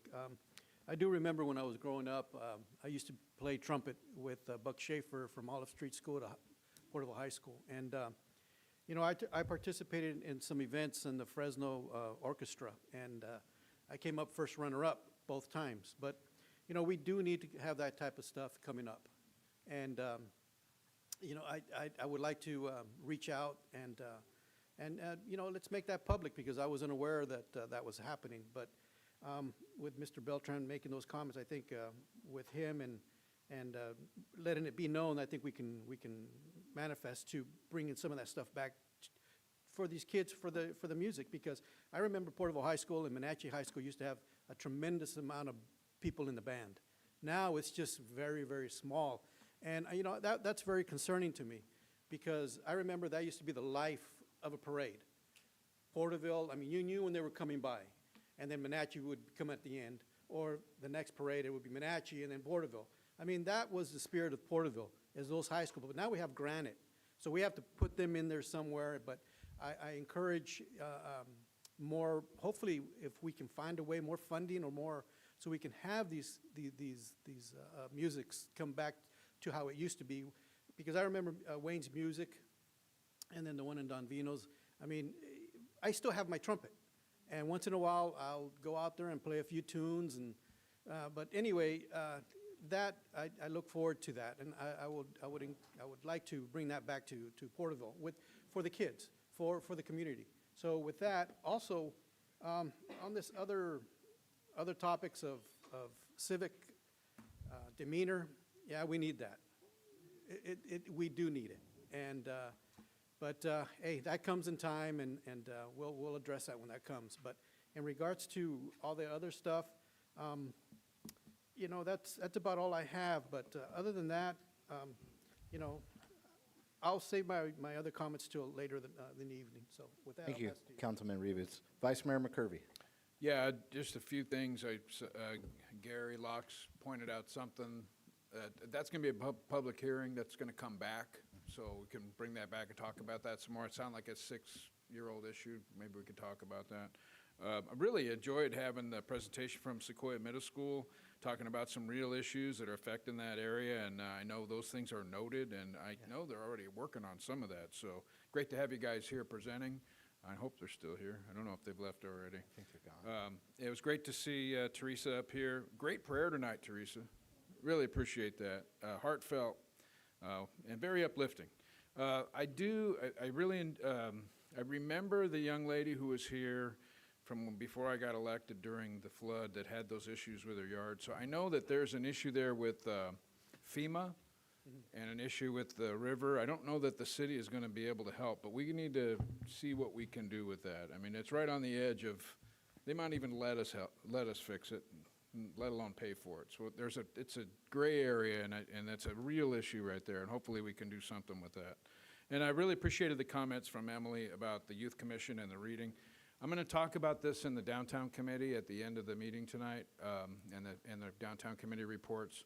Promoting things and communicating is a real key issue, and that's not just for that, it's for a whole bunch of other things that we do. And also, we'll talk about entertainment when I do that report tonight. And it was a lot of great comments tonight, so I wanted to reflect on a couple of those. Thank you, Vice Mayor McCurvey. Well, just to take advantage of the moment, one thing for staff, I hope that we work with Katie Martinez, Adrian Moraga. Thank you for bringing her forward. The purple ribbon to promote her granddaughter, I think she said, that passed away in a vehicle. And I think that's something that we could do, the national hot car awareness. So if we could work with her to deliver on that, I think that's something that we could promote through the city's social media pages. Going down Sequoia Middle School, I love seeing kids come and get involved. This is how you work, right? This is local control, and you get involved and you say your input. We are working on some issues. I'm glad that they brought up the light that is out. That's something that we could probably look at and try to find. And we are looking at putting in a crosswalk in that section here in the future, something I've been working on. My trip to Washington, D.C., you know, the potential of me bringing in millions of dollars, working in collaboration with city staff and TCAG is real. And so we're going to take advantage of this moment, and it's been done before in the past. And so I think that this is a great investment, and being able to utilize some of the skills I have in lobbying. With that, the Heroes event, I was invited to that, but unfortunately I had another event, a prior engagement for the Fem Power. It was the same exact time, but Normally, I would love to go to that event, and I would be more than willing to help promote it next year if you get in contact with me, social media, and we could work together to promote it. And then Gary Locks, like the Vice Mayor just stated, this will be a public hearing. I know what you're talking about. This is in my district. And so I know in the past they were trying to put some low-income housing, and there's, the, the Castle Estates? I'm not saying it right. And then there's also a development with half-acre lots just south of that as well. So something that I am paying attention to, and it'll be on a public hearing the next meeting, and that'll be the time when the tentative maps come out and we really know what's coming forward. And then Mr. Saleh made comments about agenda item 18, I think it was, of how we were able to get the price down. And so something I have learned as the mayor is we have leverage. People want to do business with the city of Porterville. But what we've had in the past is ceremonial leaders that don't get engaged. And so if you get engaged and you leverage the asset of a $34 million general fund and a $180 million budget project, and you negotiate, you get better prices, and you save taxpayer dollars. That's the angle. With that, we can move on to the consent calendar. All consent calendar items are considered routine and will be enacted in one motion. There will be no separate discussion of these matters unless a request is made, in which event the item will be removed from the consent calendar. All items removed from the consent calendar for further discussion will be heard at the end of scheduled matters. How would council like to go forward? I'd like to pull items 12, 17, and 18. Okay, we have 12, 7, and 18. 17, 18, yeah. Say it again one more time. Sir. 12, 17, 18. 17 and 18. Are there any other items that'd like to be pulled tonight for discussion? I'd like to pull number 9 for discussion. Number 9. I think that we should pull number 11 also for discussion. Yes, thank you. It needed to be a correction anyway, so. Yes. Okay. With that, I'm looking for a motion, or I'll go ahead and make. You going ahead, No, Ms. go ahead. Rivas? Go ahead. I'll make a motion to go forward with 1 through 18, excluding 9, 11, 12, 17, and 18. I'll second. I'll second. Okay, we have a first and a second. Let's call for the vote.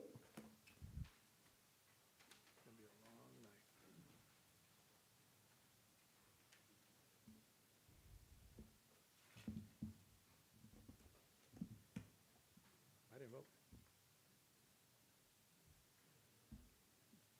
Did, It didn't come through. oh.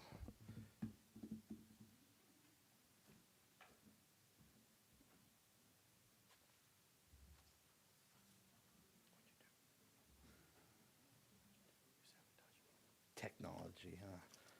Here, hold on. Let me get you a note. Here you go. Here's my vote.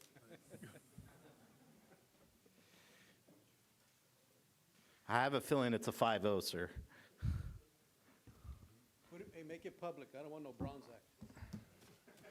Okay, passes 5-0. Okay, I want to do something. I know we have a presentation for the drones. Can we skip the public hearing and push forward a scheduled matter, just because I know they got to travel a long ways? And let's just get them up in front and get them going. It's for the BRIC drone and first responder program. Yeah, no problem. So I do have the authority to do that? Can't skip the public hearing, but we can move the public hearing. Yes, that's what that's exactly what I'm doing. Mr. Rader, take over, sir.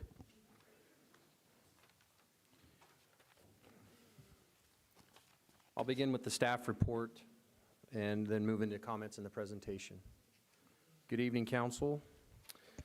The police department seeks to improve operational efficiency and officer safety by implementing a drone as first responder program. This technology deploys drones to calls for service, providing real-time situational awareness to officers and dispatch before arrival. After evaluating available options, staff identified BRINC as the most reliable and sustainable platform. DJI and other foreign manufactured systems present long-term procurement and compliance concerns due to recent FCC restrictions and law changes. The Brink system avoids those risks and aligns with future regulatory stability as an American-made drone company. Motorola Solutions has submitted a proposal to implement the Brink DFR program, including 2 DFR drones and 1 Brink Lemur 2 drone, fully integrated with the city's existing Spillman CAD and record system. The system will support perimeter searches, situational assessments, documentation, and coordinated response, reducing the need to deploy additional personnel when appropriate. The agreement includes a 1-year no-cost trial period to evaluate operational effectiveness. If successful, the program would transition to a 5-year subscription at an annual cost of $139,000, subject to City Council approval through the annual budget process. Staff will return to Council within 6 months of implementation with a status report and recommendations regarding continuation, modification, or termination of the program. The agreement will be executed through the Sourcewell Cooperative Purchasing Contract, satisfying competitive procurement requirements. No city funds are required during the initial trial period. Recommendation, the City Council authorize the Police Department to enter into an agreement with Motorola Solutions for Brink Drone as first responder program, consisting with a 1-year no-cost trial period, followed by a 5-year subscription period at an annual cost of $139,000, utilizing Sourcewell Cooperative Purchasing Contract. Direct staff to return to City Council within 6 months of implementation with status report and recommendation regarding continuation of the program, subject to future City Council budget approval.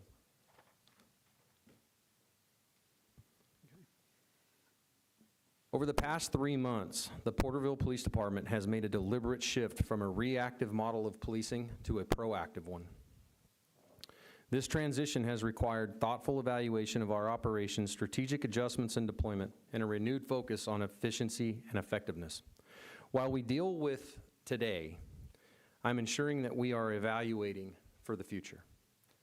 A key part of that evaluation is ensuring that we can respond to calls for service more quickly and more intelligently. Response times matter, information matters, officer safety matters, and the community safety matters. To accomplish this, we must embrace proven modern technology that enhances our capabilities with placing without additional strain on our personnel resources. The Brink First Responder Drone Program is a force multiplier. It allows us to be in more places faster with better situational awareness, not just for the police department. It's a public safety issue. These drones can be used for our fire services, our ambulance services, as well as other directors and their programs as well, like parks, water leaks, etc. A drone can arrive on scene before a patrol unit can, or for our fire department in a fire or a major traffic accident, medical aid, providing real-time intelligence that improves decision-making, increases officer safety, and enhances the outcomes for our community. This technology will help us reduce response times, improve tactical awareness, increase officer safety and public safety, and use personnel more efficiently, expand our presence and visibility in the community, as well as assist our other departments like fire, parks, public works, etc. The Porterville Police Department will, and wherever possible, be a leader amongst other law enforcement agencies, not only in technology, but in our practices, procedures, professionalism, attitude, and behavior. This program is about equipping our officers and our partners with tools that allow them to serve this community more effectively and more responsibly through new and innovative technology. We are investing in our safer communities, safer outcomes, smarter policing, and a forward-thinking approach that reflects the needs of today's public safety environment. I'd like to introduce Joe Smith and Don Redman of the Brink team, who, by the way, traveled from Seattle this afternoon and from San Diego to join us for this presentation. Thank you. Thank you. So real quick, Don Redman, VP of DFR at Brink Drones. Retired police captain, spent 26 years in law enforcement. Retired from the Chula Vista Police Department, where we were the first in the world to do drone as a first responder. I came to Brink to build out this DFR program, which we're going to show you a quick video so that you understand what DFR is. Joe, do you want to? Yeah, I'm Joe Schmidt. I'm here to hold No, I'm the Western United States manager working with our public safety agency partners. And then can we key up the video? I'm not sure. Yes, give me one. Okay. So what we're going to see is what DFR is. Essentially, as the chief said, it's pre-staging drones out in the community. And instead of an officer going to a scene, arriving, taking a drone out, and then launching it, we're launching the drone immediately to get out there before a police officer gets there for better situational awareness and better for the community. So if we can go ahead and start that.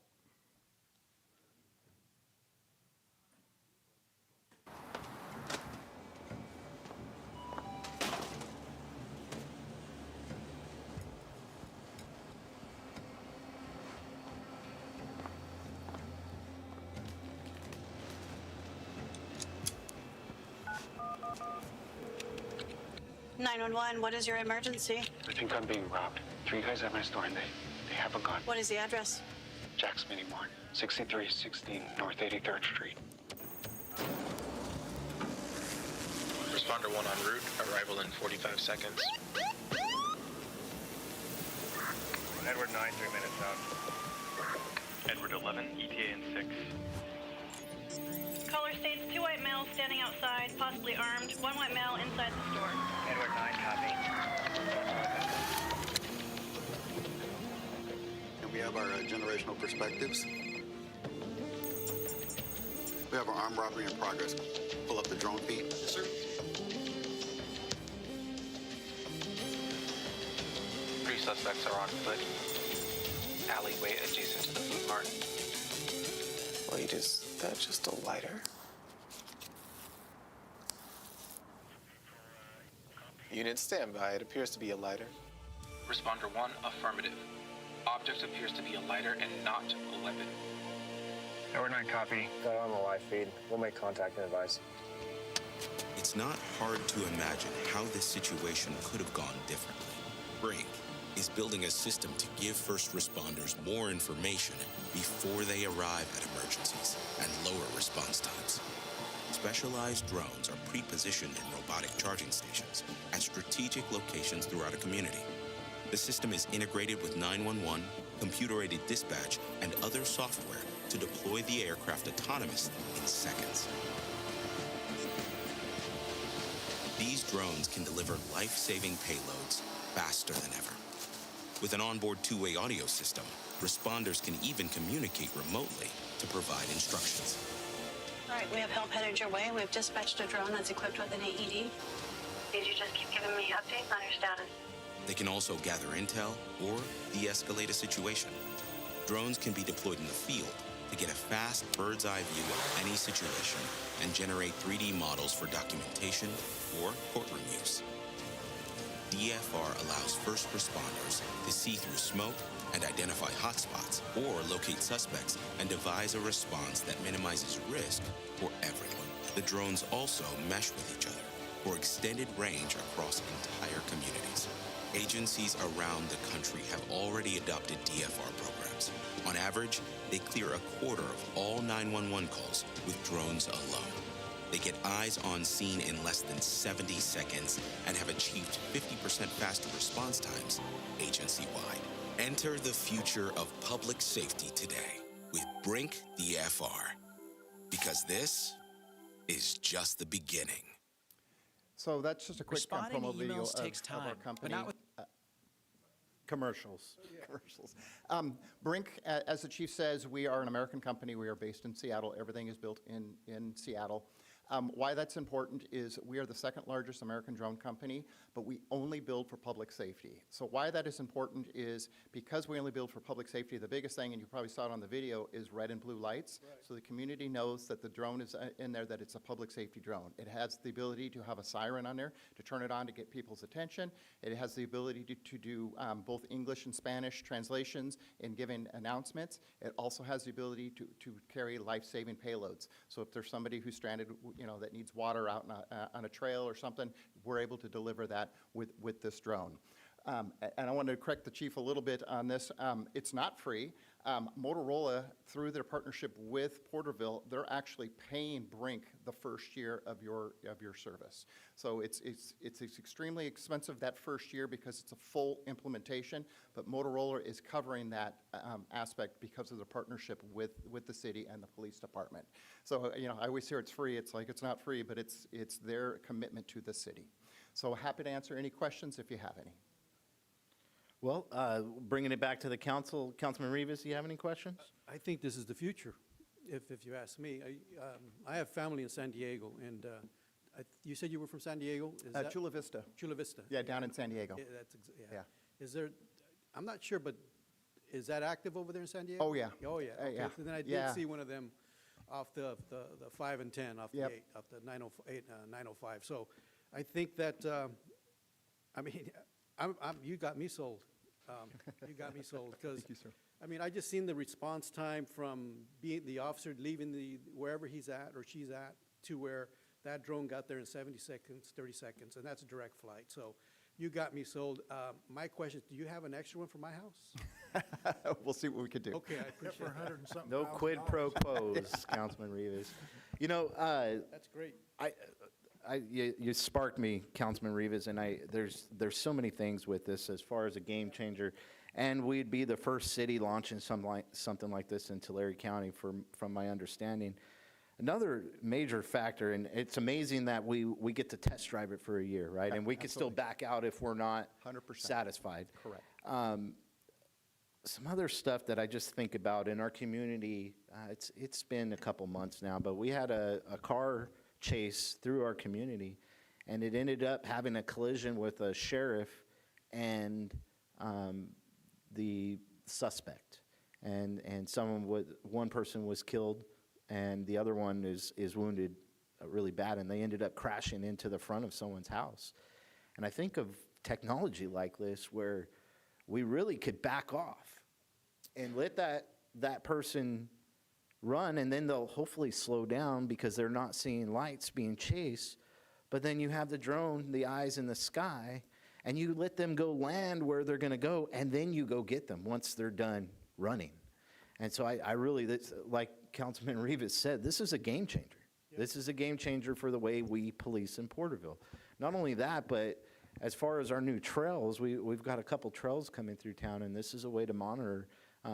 Just like the rest of California, we deal with a homeless population, and sometimes there's calls that come in, and this is a way that we could get eyes without having to send an officer, getting them off of the streets and going and looking at certain incidences and finding ways to work on that. Really excited about this. And another aspect is the fire world. So will our firefighters be able to use this asset as well? I'm going to defer to the chief. What I did at Chula Vista and what we're kind of seeing nationally is, yes, it's drone as a first responder. It's not drone as a police department. So what I did at Chula Vista, and it's just something that we've talked about, and I don't know if this is what you're going to do, Chief, but I allowed my battalion chiefs also have access to the videos because they're responding to car fires, house fires, if there's a brush fire, to get that drone out there so that they can see the rate of spread. If you're trapped in a car that's on fire, you want the fire department to know that you're trapped in this vehicle as they're responding to it. Yeah. So, yes, Well, absolutely. and a lot of things are with our fire department is first responder issues, right? As far as someone drowning in a pool or something going on, and you have eyes in the sky right away, grabbing intel, making our fire department more informed when they go to the scene. Chief Cogburn, what's your feel on this? And your support of this? What do you see for our future? Yeah, absolutely, Mayor. The drones could be a great use to the fire department. We have access issues on the river. If we can get the drones above the fire, getting us good access points, displaying that information in our battalion chief rigs, them routing our other apparatus in. There's definitely value in that. Traffic accidents, as well as several other types of incidents. Yeah, thank you, Chief Cogburn. Okay, Vice Mayor McCurvey, take it over, sir. Yeah, I love this thing. I think we got to add the chief to that short list of good negotiators. Yes. Yes. Looks like we picked up a nice freebie here, right? When we go forward with this, it's probably $300,000, right? Outstanding, Chief. Love this thing. It's innovative. We're going to continue to deliver excellent results for our community. I love how you're leading with the innovation and being more proactive. And I know the community's already responding to me and telling me all the great things our great city is doing with law enforcement and getting things in order, and we appreciate all that you're doing. This is another example of that. So span and control, we're going to get better service, we can have improved safety. This is a huge improvement. This is like, so you have a lot of calls that you spend a lot of time on, right? So there's a potential here to save time on reduced calls, like 20, 25%, what I've been reading. Yeah, so what we've seen nationally is about 25% of the time that the drone responds to a call for service, they don't have to send a ground unit, a police officer to it. So it could be a road hazard, right? And the drone gets overhead and says, oh, the hazard's been removed from it. Or maybe it was a serious traffic accident, the drone gets out there and it's just a small fender bender, so not so many resources need to be tied up to it. Or a foot pursuit or something where officers are doing a surround, they can find the subject a lot quicker. So that's going to help us with our resources, which are limited already. A 25% improvement, that's a huge leap. So I know that probably in itself pays for this thing. I mean, I'm a math major, I get it. I think this is dispatch centered, which we would have to, work closely with fire department to make sure we get all the right resources at the right times. If you went to a backyard party and someone was claiming there was an issue with a weapon or something, maybe we can be out there in front of that to make sure our response is right to keep our officers safe too. I think there's a lot of potential here, probably beyond what we're even talking about. This is phenomenal. We have a lot of areas that are hard to police and manage with our parkway, and I think this would really bridge the gap. I'm all for this. This is exciting. Thank you, Vice Mayor. Councilman Green. Yeah, I think, as Councilman Rivas says, I'm sold on it because I think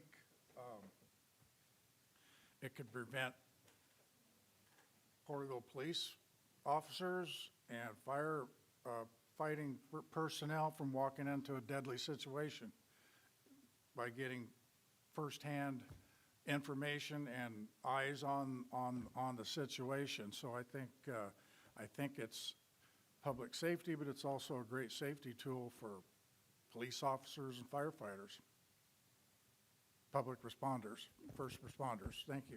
Thank you, Councilman Green. Councilman Beltran.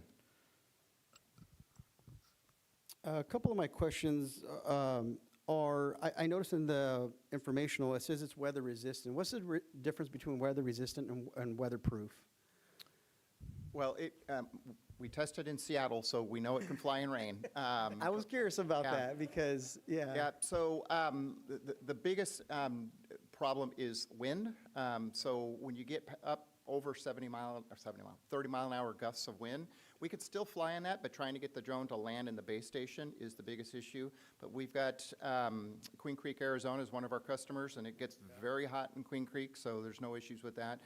Schenectady, New York's one of our customers. They get a lot of snow on there. The drone's fine to fly in there. So really the limitation is high gusts of wind. And I would imagine maybe even fog. I mean, a fog, we get fog in our area, yeah, so. Fog is an issue. That's more going to be an FAA regulation. Okay. That you still need the 3-mile visibility. So, any kind of fog, because you will be flying under approval through the FAA, which we would handle with the police department. So, under those limitations, they wouldn't be able to fly in fog. Okay, thank you. And following up on that was my FFA questions, because we have a local airport. It's not terribly busy, but how their communication is with our local airport, that a drone may be up because during fire season and stuff, there's a lot of traffic in this area. Yep, so what will happen is through the partnership, we will apply for a certificate of waiver through the FAA. It's called a Part 91 that gives them the city beyond visual line of sight to fly the drone up to 200 feet with no visual observers. And that is within the grid of the airport also. We also have what's called ADSB in, so any aircraft that is transmitting their location, the pilot of the drone will be able to see where that aircraft is. A follow-up, and I don't know if this is a tactical, if we can't share it or not, but what is the flight time? Because I'm a drone operator, and you get all kinds of numbers, and so I don't know if can be disclosed, if a general idea of what the operation time is. Yeah, I can speak to that. It's 42 minutes. That's a long time. Most of the time during DFR deployments where the drone is responding to calls for service, we have a parachute attachment just safer for flying over moving vehicles and, populated areas. And with the parachute, it's closer to about 38 minutes. And the parachute is also an FAA requirement for your beyond visual line of sight. And I imagine the size too, because of the weight that could cause. Yeah, it's safety mitigation. We want to make sure no bird attacks our drone or something like that. And with this, there's going to be two. And so I like how the lightning charge, because if one needs to go and recharge, the other one can then go and cover and have coverage while the other one is recharging. Just a question to add to that, Councilman Beltran. Can the batteries be removed? Like, can we have officers that have batteries ready to go for it? Yeah, 100%. So you can have your supervisors have batteries in the patrol vehicle. So if you're over a scene, instead of having to return back to base to land and recharge, they can land it at the scene, swap out the batteries, and take back off again. Does that come with this package, or do we have to purchase more batteries? Nope, it's all inclusive. It's all inclusive. It's good to know. Yeah, Continue, sir, sorry. My last question is, and even though the first year isn't free, but for us, essentially it is, I'm curious, and thank you, Chief, for the negotiating on the pricing, but given that the new federal regulations on DJI products, there's going to be a lot more proprietary stuff in this field or more companies. I'm curious, as there's more options, is this price locked in, or if there's more options that maybe this price can be negotiated if there's, in a year, who knows what other services might be out there? Absolutely. Joe, I'll let you. Yeah, that's something that we can discuss. I think there will be other companies coming in with the foreign drone ban that passed in December. It takes about 2 years to build a solid U.S. drone, just because about 90 to 95% of the components you want to build a drone are made in China. Right. So standing up a program like this is going to be really difficult. There will be other companies that come into the fold, but I think there's only a few right now. You're confident with your product, which I appreciate.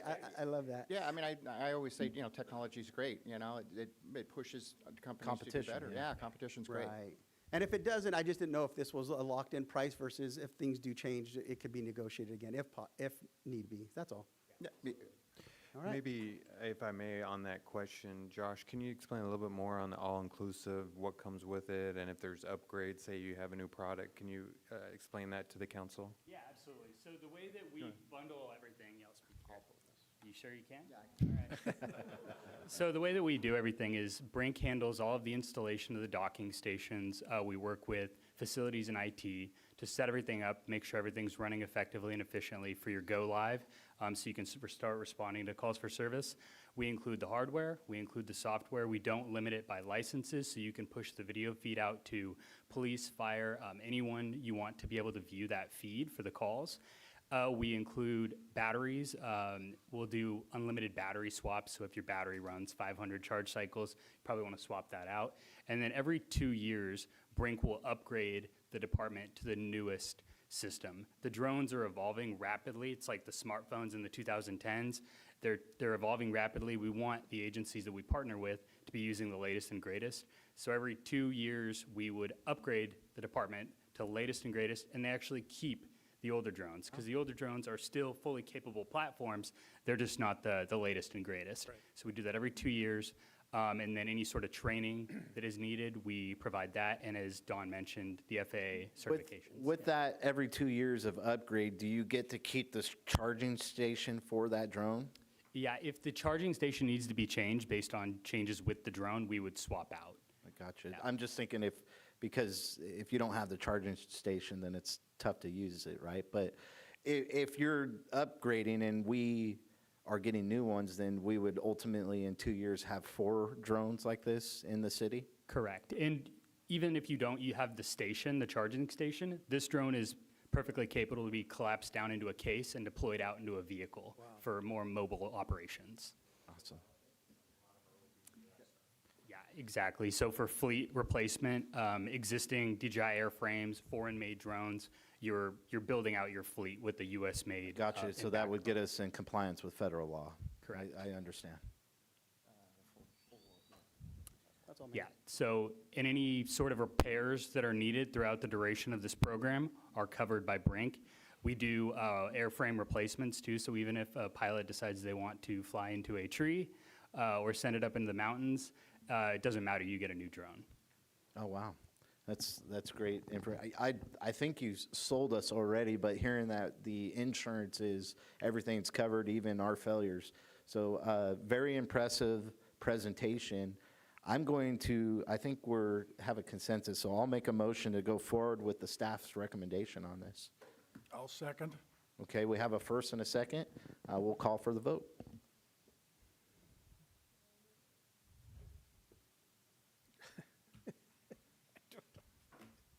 Here we go. Here we go, here we go. Thank you very much. Thank you. Thank you, guys. Thank you. Safe travels.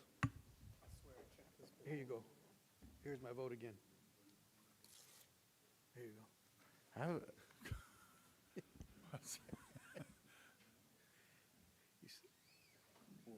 going to reboot it. We're having technical difficulties. I voted already. So Yeah. he has the vote.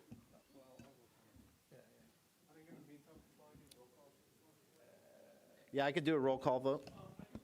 Okay, all right. It passes 5-0. Congratulations to the residents of Porterville and yourselves. Thank you. Okay, we'll move on to the public hearing. City Manager? Thank you, Mayor. Members of the council, this is in consideration of the adoption of an ordinance amending Chapter 15.20 of the Porterville Municipal Code relating to entertainment zones. At its previous meeting on February 17th, the City Council authorized initiation of an amendment to Chapter 15.20 of the Porterville Municipal Code to establish entertainment zones within designated public areas of the city. The council also approved the downtown entertainment zone operating standards and directed staff to return with the ordinance for formal consideration at a notice public hearing. Since that meeting, staff has incorporated the council's requested modification to include the Porterville Municipal Airport as an additional designated entertainment zone location. The ordinance as presented tonight now provides for 2 entertainment zone areas. The first, the downtown entertainment zone, generally located along Main Street between Olive Avenue and Morton Avenue, and the Porterville Municipal Airport, where entertainment zone activation may occur in conjunction with approved civic events held on airport property. As described at our last meeting, the entertainment zones are intended to support community civic events, encourage economic activity, and activate public spaces while maintaining local control and public safety oversight. Participation in any entertainment zone would remain voluntary and limited to eligible ABC license establishments. Alcohol consumption would only be permitted during the approved events, with defined boundaries and subject to the adopted operating standards and applicable state law. The ordinance before the council formally amends Chapter 15.20 of the Porterville Municipal Code to establish entertainment zones as a regulated activity. The ordinance incorporates required statutory elements, establishes operational requirements, and relies on the previously approved operating standards to guide implementation, enforcement, and event management. It is staff's recommendation that the City Council conduct a public hearing to receive comments regarding the proposed ordinance amending Chapter 15.20 of the Porterville Municipal Code relating to entertainment zones, and 2, introduce and give first reading of the ordinance amending Chapter 15.20 of the Porterville Municipal Code establishing entertainment zones within the downtown area and the Porterville Municipal Airport. That's the conclusion of staff's report, and happy to answer any questions. Thank you, City Manager. Okay, before we start asking questions, we'll open the public hearing for comments. I would like to state for the record that Karen Anderson made comments about this public hearing, so if you guys can move those comments to this stage. Okay, we'll open the public hearing at 8:23. If you have any comments, please come forward at this time. Dawn Bennett, address on record. My only comment is in regards to when I reviewed this material, I saw that there are specific containers and things that the vendors were supposed to use, and I also saw that a lot of the businesses, particularly on Main Street, are of course interested in having their patrons participate by purchasing beverages within their facilities. Are they held to the same rules? That's kind of my question, to the beer and wine rules, or are they allowed to consume liquor and carry that into the street? I just wasn't clear on that when I read it over, so I just wanted some clarification. Thank you. Thank you, ma'am. Corey Wells. I have done a wine walk in Springville with the Springville Chamber of Commerce while I was on the board, and it was a lot of work putting together. But one of the things that we had to do was whenever the patron would get wine at the business location for one of the downtown businesses, they would need to drink the entire wine glass before they can walk outside of the property line. And so this entertainment zone is going to be wonderful for the Porterville Chamber, who started doing the wine walk.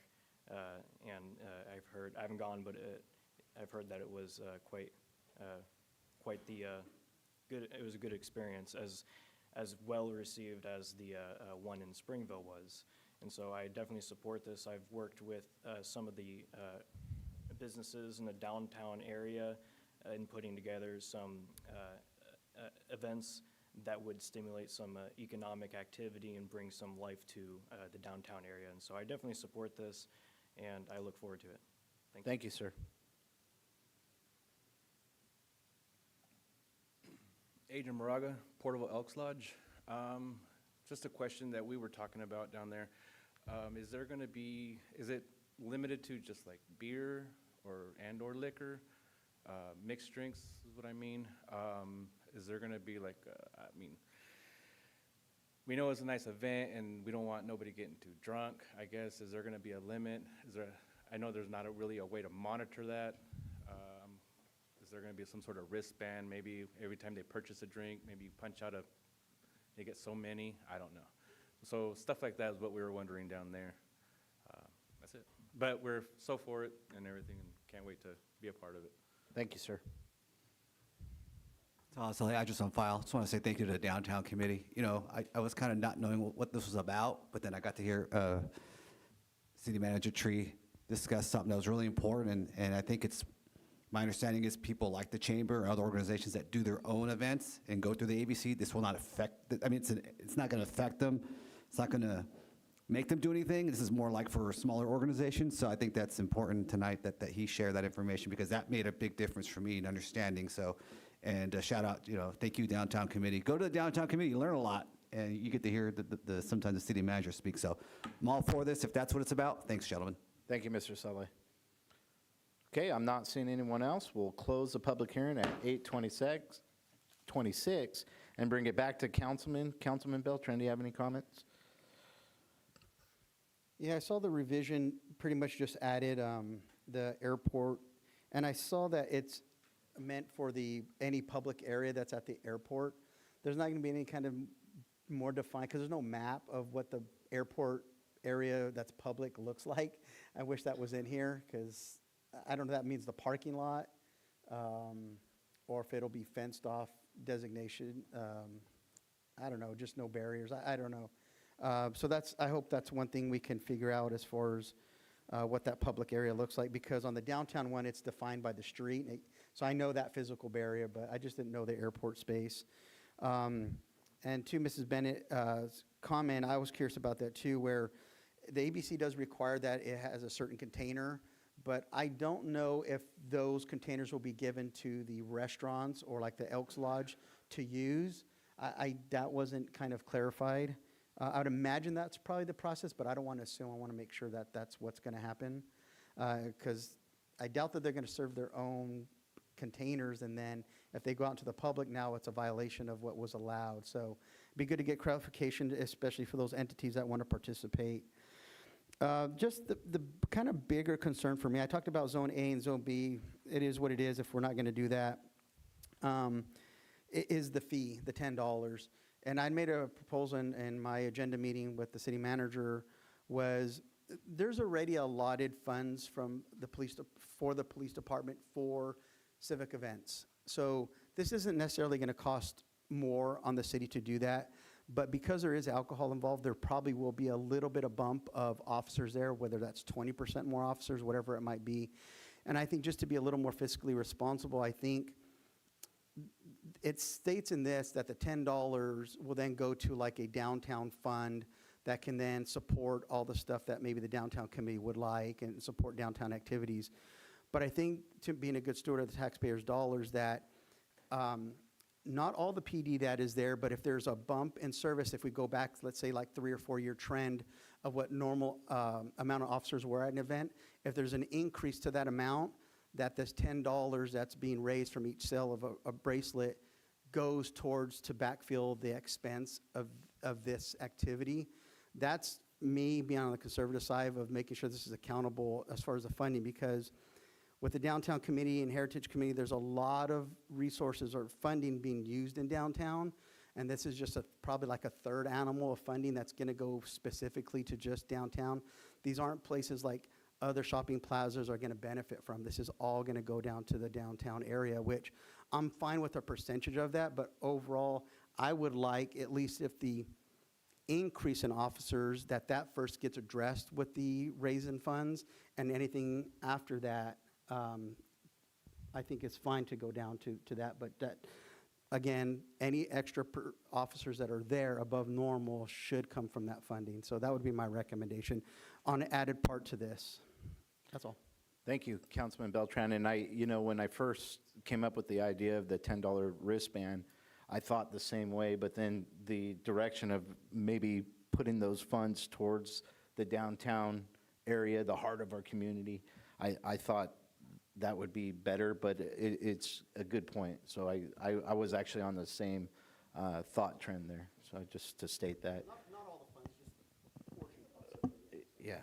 Well, and we don't know what's going to be raised, right? So it's something where we don't know until we do it. Councilman Rivas, do you have any comments? No, you just answered my question, because we don't know.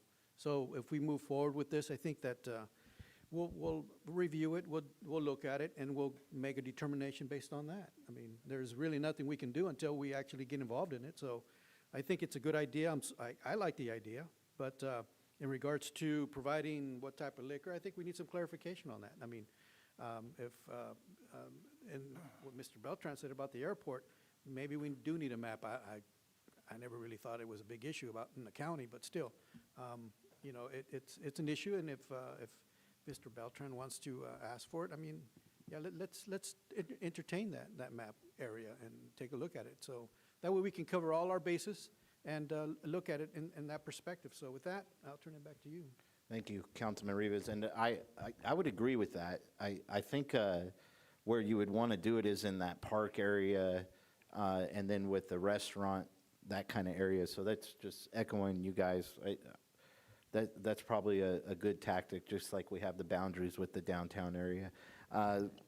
Councilman Green, do you have any comments? Well, I was just going to say that even for the airport, entertainment zone could include portion of the hangars to the north, because there has been over the years, and I've been to numerous events out at the airport in those hangars,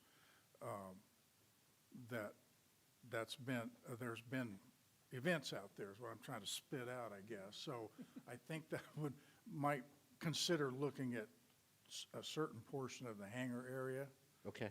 Okay. And then, yeah, as AJ says, I agree with his point about the entertainment zone on Main Street. Well, all of it is that's a work in progress. We don't know. I think it's going to be something that's going to have to evolve as far as what is allowed, what's not allowed. We don't know. Your point, we just don't know. We don't know. Work in progress. Yes, sir. And, Lindsay does it, Farmersville does it, other towns do it in regards to their zoning. So, I mean, let's try it. What's it going to hurt? It's not going to hurt anything. It's going to bring downtown back and revitalize it. So I look forward to it. And I can't wait to participate in that. And I'm glad to be part of this. situation. So with that, I'm just turning it back to you. Can't dance unless you try, AJ. You can't. Vice Mayor, I know you're Eager. aching to get a bite here, so go ahead, sir. No, I think I'm going to make a true statement, but I'm going to ask the city manager to validate this, but I think this is beer and wine only. Yes. No liquor, which answers some of the questions that came up in the hearing, so that's clear. And we, I know when we first started discussing this, that was discussed a lot. And we referenced the rodeo a little bit. They get a little rowdy up there. But lessons learned, I think, is keep that at beer and wine. And then there's a question. It seems like if we have a downtown zone, the basic downtown zone or airport zone, we can do less inside that zone to accommodate what Councilman Beltran was saying, to have an A and B. It's still within that zone, but then we can make it less depending on the event, or smaller depending on the event. And so I like the idea that we're casting, the right size net, but then when we have a smaller project or program, we can make it smaller. I think that's within our latitude to do that, right? Case by case. Yes, there's several questions, and maybe I'll wait until all of them, and then I can address them all at once, but I've noted that. Okay. I think a lot of the things have been answered, so go ahead, sir. Yeah, a couple things. First off, the operating standards are much more detailed than the ordinance. The ordinance gives the general framework, and the operating standards gets into detail. A couple things that were brought up in regards to the boundaries for the airport. We wanted some flexibility. We wanted to give some flexibility, but this is what it states in the operating standards.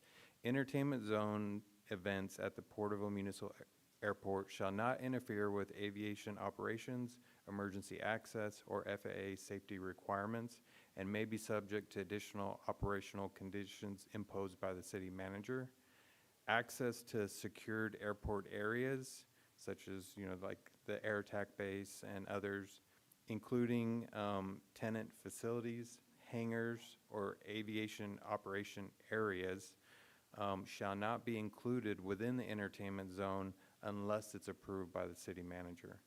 So we didn't want to just narrow it down, because there's things So that you've could drawn come up. lines, is what you're saying. We've drawn lines, and Councilman Beltran made a good point about FAA requirements. That is definitely something that we'll coordinate with the FAA to make sure in the event, again, everything is driven by a community civic event. With that, we'll go to the FAA to make sure if there's an activity out at the airport, we'll make sure that we're under the compliance. We'll let them know what's happening, and they'll help provide some further guidance. But we wanted it to be flexible, but with some lines drawn. In regards to containers by participants, it's very clear that only businesses that have agreed to participate in the entertainment zone are the only ones that can sell the alcohol to be consumed in the entertainment zone. For example, if a business A is not participating, their people that are in their restaurant cannot purchase a beer and then walk out. They won't have access to the wristband. They won't have access to the special cups. That is not allowed, and law enforcement will quickly identify. No outside. You have to be purchasing the alcohol from participating businesses. Those businesses that choose to participate have to opt in with the ABC and follow all of their requirements. So it's definitely restricted.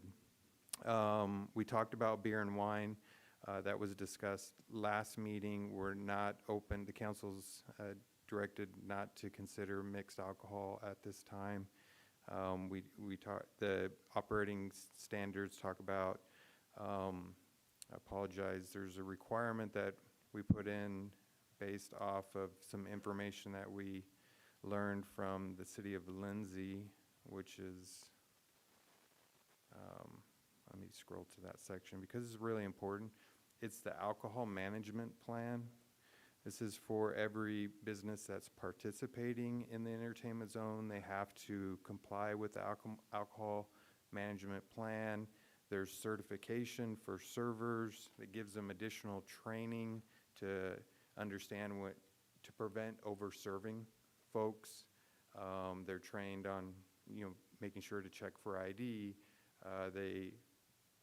The alcohol management plan also says that no person could be served more than 2 drinks at one time, and that the serving of alcohol would be terminated 30 minutes before the end of, kind of like a baseball game or football game, right? The 7th inning, no more. Last call. Last call, right. And in regards to the boundaries, we couldn't anticipate every scenario, and Councilman Beltran made a really good recommendation about Zone A and Zone B. I just want to share with the council that every community civic event which will be brought before the council will in itself define the boundary. Now, if the council doesn't like the boundary, they have the ability to make adjustments to that. So it really gives flexibility for each person that wants to put this on to start there with the general area, and then it can be defined if the council so chooses. I think you answered all our questions. I'm going to make a motion to go with staff recommendations. I'll second that. Okay, we'll call for the vote. I'd like to entertain a roll call vote this time. I'm not Okay. for sure. Okay. Roll call, please. Now, Okay, Councilmember Rivas, Aye. Councilmember Green, aye. Councilmember Beltran, No. Vice Mayor McCurvey, Aye. Mayor Meister. Aye, passes 4-1. Okay, moving on to schedule matter number 20. Thank you, Mayor, members of the council. We actually have originally nine scheduled matters, and we're down now to 8 since we took care of the drone. And so we're going to start at the top. This is item number 20, the review of the charter amendment recommendations. I do want to recognize that Chairman Shelton is in the audience today, as well as several committee members are here and can provide comment if the council so chooses. On October 7th of last year, the City Council reviewed a comprehensive list of potential charter amendments compiled by the Charter Review Committee. On January 20th of this year, the City Council directed that a limited number of amendments move forward with additional legal review and development, and requested that the Charter Review Committee continue refining language and sequencing for potential ballot consideration. Based on that direction, the Charter Review Committee met on February 5th to review draft language and policy options. There was quite a bit of discussion. We appreciate the work that the committee performed. From that, the city attorney prepared a memo summarizing the committee's discussions and drafted charter amendment concepts and alternative ballot language for council's consideration. The memo identifies 4 primary amendment topics to recommend for council review. The first one is voter identification for local elections. The second is local control of public works and self-performance. The third is city council consent for appointment or removal of department heads. And fourth is filling vacancies by election. At the conclusion of the February 5th meeting, the Charter Review Committee also requested that the City Council consider whether, giving potential additional time, the committee should be directed to review additional charter provisions for general housekeeping and cleanup purposes. So we want some feedback from you. The committee specifically identified and discussed the current charter language requiring at-large elections, which conflicts with the city's current district-based election ordinance adopted to address voter rights, the Voting Rights Act compliance. The city attorney has recommended that the council consider whether to propose an amendment providing flexibility for the city to establish its voting system by ordinance rather than prescribing a specific format within the charter. Additionally, the committee chair, requested that the city council consider whether to replace a current alternate member who has not attended several meetings. Tonight, this item is presented for council review and direction regarding which amendments should continue moving forward, whether additional charter housekeeping items should be evaluated, and whether any changes to the composition of the charter review committee is warranted.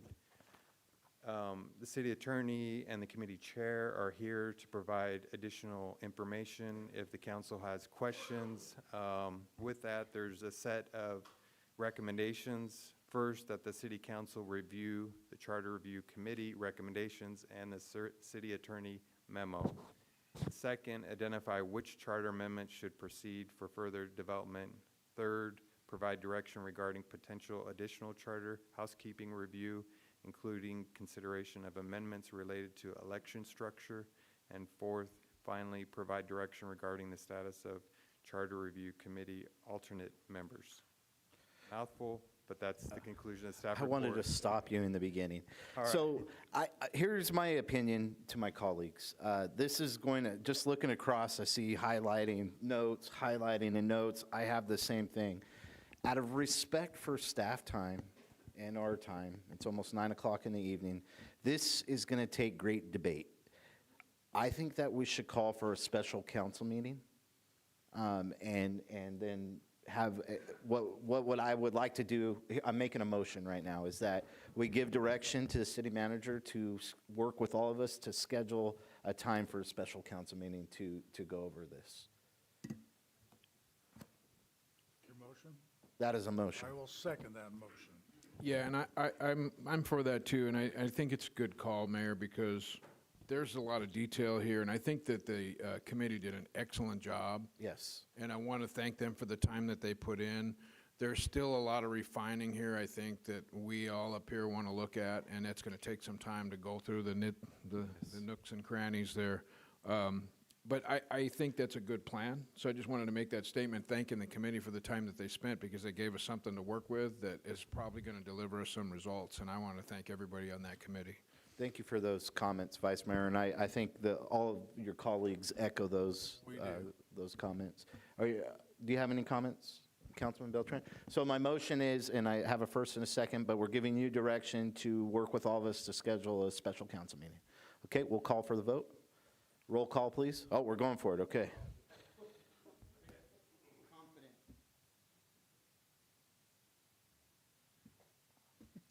Hit it again. Maybe while that's loading, for council to consider. Passes 5-0.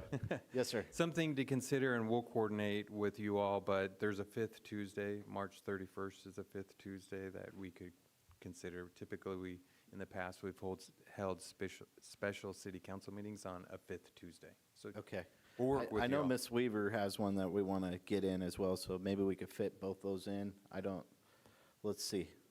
Okay, moving on, schedule matter number 21, city manager. Sounds good. Mayor, thank you, Mayor, members of the council. This is for the appointment of 2 city council members to serve on the Tule River City of Porterville Annual Payment Fund Selection Committee. This committee was established in the agreement with the tribe back in 2019. Since that time, staff has been meeting kind of informal with the tribe. Our latest discussion, they wanted some more formality and brought up for the city's consideration to let's activate this annual payment fund selection committee. Section C of the MOU establishes this committee and creates a 4-member annual payment fund selection committee. The selection committee is responsible for reviewing funding proposals and making determinations regarding the allocation of annual payment fund monies for projects and initiatives benefiting the project and the local community. Pursuant to the MOU, the selection committee consists of 4 members with 2 appointed by the city council and 2 appointed by the tribal council. Members serve for 2-year terms, and funding determinations require a minimum of 3 votes. It's the recommendation that the city council appoint 2 city council members to serve as the city's representatives on the annual payment fund selection committee with members serving for 2-year terms. Okay, bringing it back to the council, and I'm just going to make a motion just to try to speed up the process. Myself and Vice Mayor serve on the Tribe MOU, meeting with Chair Pyrone, brought this up, and he was wanting this to be a tool to decide on how some of these funds are spent in the MOU, and I think it would be wise to have myself and the Vice Mayor on that. So that would be my motion, is for myself and the Vice Mayor to sit on this board. I'll second that, and the reason why I'm seconding that is because I'm already on the PATA, and I don't want no conflicting issues if I get on this board or I get elected to this board. And so with that, I second that motion. Okay, thank you, Councilman Rivas. Okay, we'll call for the vote.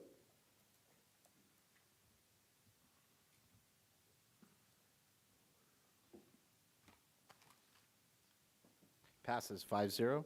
Okay, moving on to schedule matter number 23, City Manager.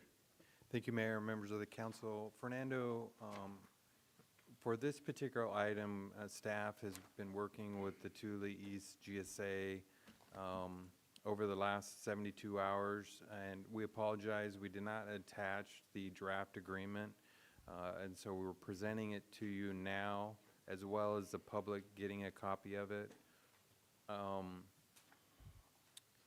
So while Fernando is passing that out and making it available to the public, on February 3rd, the City Council approved the amended and restated Joint Powers Authority Agreement establishing the Tule East Groundwater Sustainable Agency, commonly referred as TEGSA. The TEGSA transitions to its new Joint Powers Authority structure. Existing groundwater staff require a formal employment framework to maintain continuity of operations and compensation.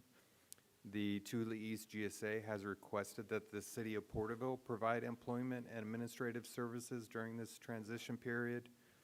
Under the proposed agreement, the city will serve as employer of record for the designated Tule East GSA personnel and providing payroll processing, retirement reporting, benefits administration, and related employment services. Employees will perform services exclusively in support of the Tule East GSA groundwater sustainability functions. Here are the important pieces. Tule East GSA will fully reimburse the city for all direct and indirect employment costs, including salaries, retirement contributions, health insurance, payroll taxes, and associated administrative expenses. As drafted in this agreement, you will see that because we'll be providing a broad range of support from IT to risk management and such, and even potential office space, there's a 20% administrative fee on top of that the city is asking for. Because the city will serve as employer of record, formal authorization of positions is required. Staff recommends the establishment of 3 limited term positions assigned exclusively to Tule East GSA and fully funded through reimbursement by Tule East GSA. And those are as follows and represented in the staff report. They have 3 employees. The first one is the director, and so based on his current pay, we found that within our existing pay structure, he would be at a salary range 274, which is the same as our directors right now. The financial controller, which is essentially their finance director, slightly less, maybe an analyst, is a salary range 251. And the third employee that they have is an administrative assistant, and that aligns with the city's salary range of a 166. Employees will receive compensation and benefits in accordance with the city's adopted position pay plan and pay and benefit plan. These positions will remain in effect only for the duration of employment of the employment service agreement unless otherwise authorized by city council. The mouthful. Therefore, staff is recommending a couple things. First, approve the employment administrative services agreement between the City of Porterville and the Tula East Groundwater Sustainable Agency and authorize the city manager to execute the agreement and incorporate non-substantive revisions. We're still working with Tula East GSA. They're meeting this Wednesday in a special meeting to get this in place. So we're asking for a little bit of flexibility for us to make some minor changes and administrative modifications necessary to finalize the agreement, subject to the approval of the city attorney. Second, approve the establishment of the 3 limited-term positions consisting of the Tula East GSA Director at a range 274, the Financial Controller at a range 251, and last, the Administrative Assistant at a range 166, assigned exclusively to the Tula East GSA and fully funded through reimbursement by the Tula East GSA. Third, authorize staff to amend the position pay plan as necessary to effectuate these limited term positions. And finally, authorize the mayor to execute the agreement subject to final approval by the city attorney. Thank you, City Manager. And bring it back to council. Is there any comments? I don't have, I just want to say thank you to our wonderful counselor for all the effort she made and make this happen, Mr. Tree, Mr. Moore, and all the staff that helped. I mean, you guys jumped on this. I mean, you guys were on this like a chicken on a June bug and got it done real fast, and I sure appreciate it. And I appreciate the staff effort in all this, and it was a great experience. Mr. Bennett was the one that kind of spearheaded this thing. I just quarterbacked it and got with Rich and the staff, and then they took it from there and got it done. They were the running backs. Awesome job, Councilman Thank you, Green. guys. Any other comments? We're looking for a motion. I had a couple of comments real quick. We talked about this in the agenda review, so I won't speak too much more because you answered most of the questions. But will these, since they're city employees, will they also be part of the negotiating unions with the city? Or is this because they're Eastern Tule GSA, they're on their own? No, so if they fit within a bargaining unit, they will be. They will be part of the union? Okay, I just wanted to see if I don't believe all of them will be, though, just because the director probably is won't. not. Yeah, okay, I'm just curious about that. Yeah, the 2 bottom level ones would be within probably the management confidential series, and then the director would be like an at-will position. And the last question, or more of a comment, was, I mentioned this when this first came to us, that there's a little bit of concern of when the names switched, because there's just a 2-word switch, and it's hard to distinguish Tule Eastern GSA, and this one's Eastern Tule GSA. This one's Tule East. Tule East, sorry. Yes.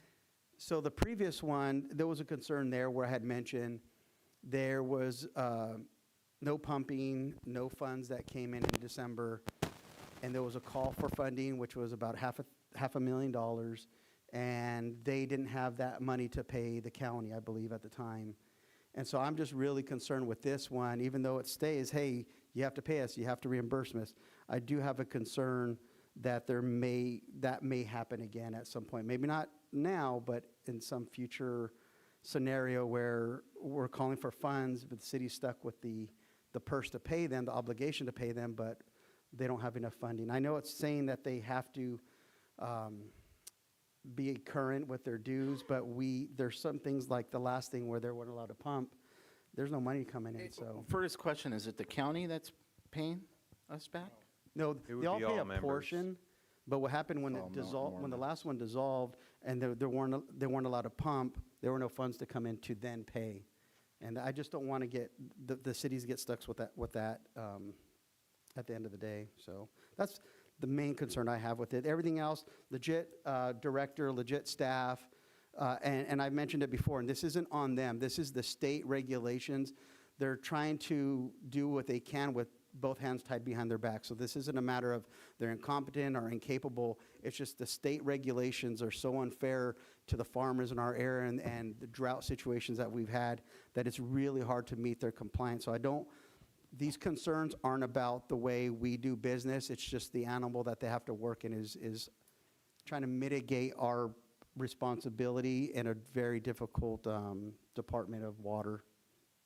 Thank you, Councilman Beltran. Are you making a motion to decline? I'm not going to make any motion. Okay. Can I go ahead and I can address the termination? So there is a termination clause.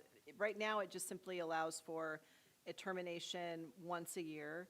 But if the council wished, we could potentially add a termination for cause if we thought we needed to, in order to have a shorter time frame in the event that there's a failure to pay.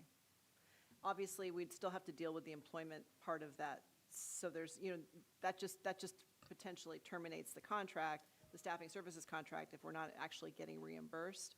We would still need to deal with then potentially eliminating positions and all that entails. But we have the ability to do that. It just takes some time on the city side. And I appreciate that added, because I don't want to be, we're locked into a year contract, and they say it's January, and there's already funding problems. We got to go a whole 12 months with that So problem. we could add just a very basic, that allows for cure and allows for reasonableness for the agency to be able to figure out how to make good on its. That makes me on feel a its lot more compliance. comfortable. So is that your motion, Councilman Beltran? That would make me a lot more comfortable, yes. Make a motion. Well, I'll make the motion with the city attorney's recommendations. Is that to approve it with the recommendation? With the recommendations. Do we have a second? Is there any other comments? I'll make a second on that. Okay. So we have a first and a second. No other comments? I think it's the right move. We're protecting the city, so I will call for the vote.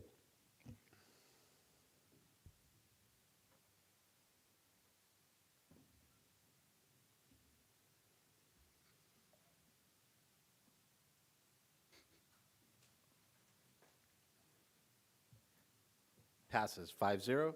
Okay, moving on to schedule matter number 9, City Manager. Yeah.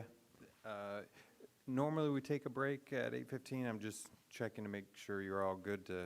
Do you guys want to power keep through. pushing, or do you want to take a break? Let's get out of here. Okay. Fantastic. Well, this is consent item number 9. It's authorization to set a public hearing for consideration of an amendment to the Porterville Municipal Code, Article 307, for non-conforming uses, structures, and lots. Would you like me to read the staff report or answer No, any we'll questions? bring it back to the council. Councilman Beltran, you pulled this agenda item. What's your concern, sir? No, I pulled it. Oh, Vice Mayor McCurvey, go ahead. Yeah, and I'm just going to make a brief comment. This item is a really good item to talk about because we have a homeowner that wants to add on to his own house. And in order for him to do that, he's got to get permission from this council. And he's got to get a conditional use permit, and he's got to spend $2,500. And this is one of the issues that we've been facing here as we talk about deregulation and just doing common sense changes to some of our codes. I'd hate to be the person that wanted to build on my own house and then have to be subject to having to go through that additional hoops and the additional expense for something that, probably in this case is unnecessary. Now, they're not all that way, but I think this is important to come back and say, this is a great example of something that we can do better in our city, and I know we're working on that, but I wanted to just make that comment about it because it's just such a common sense approach or an uncommon sense approach to this thing, and I just wanted to point that out. That was my comment on this, and then we'll go with the staff recommendations, but I wanted to make sure we talk about this because it adds conversation to. It's the right direction. In a really important, thing that we've been trying to address in our city. Great comments, Vice Mayor. I'm going to second your motion, and we'll call for the vote.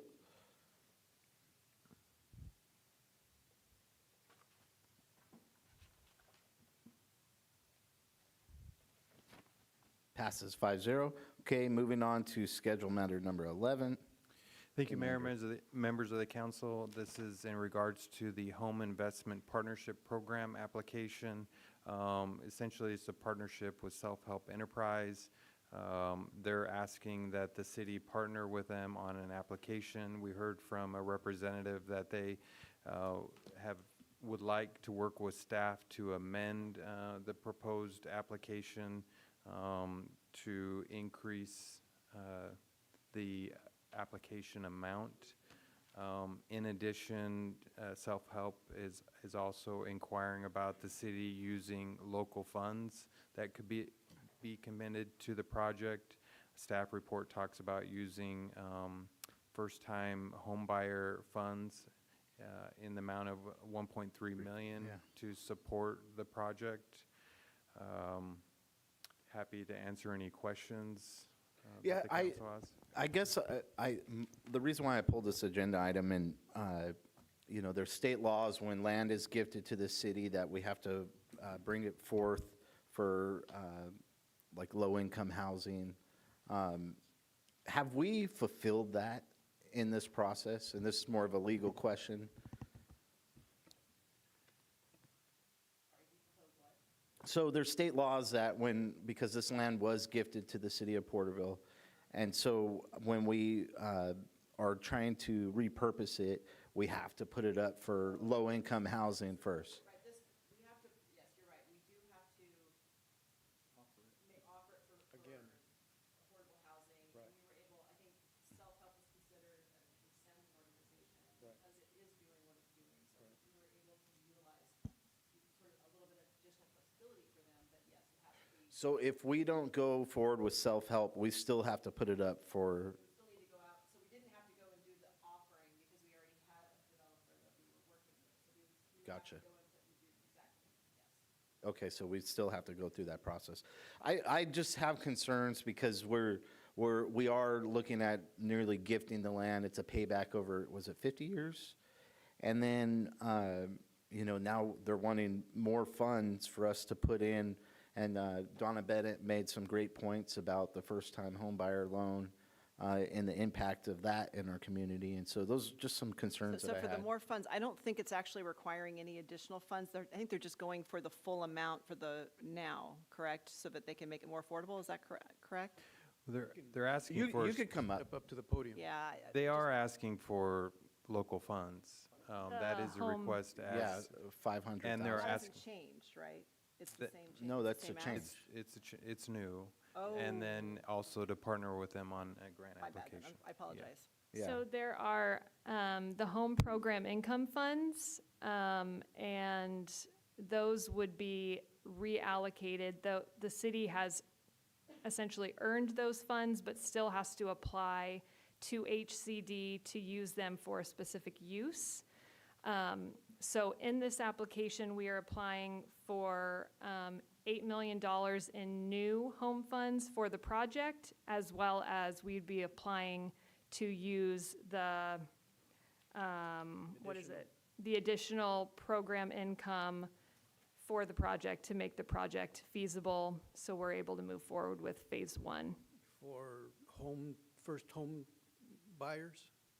No, so the program income funds that you have were originally, I just want clarification. I guess, were originally first-time home buyer program income funds, but The they can be.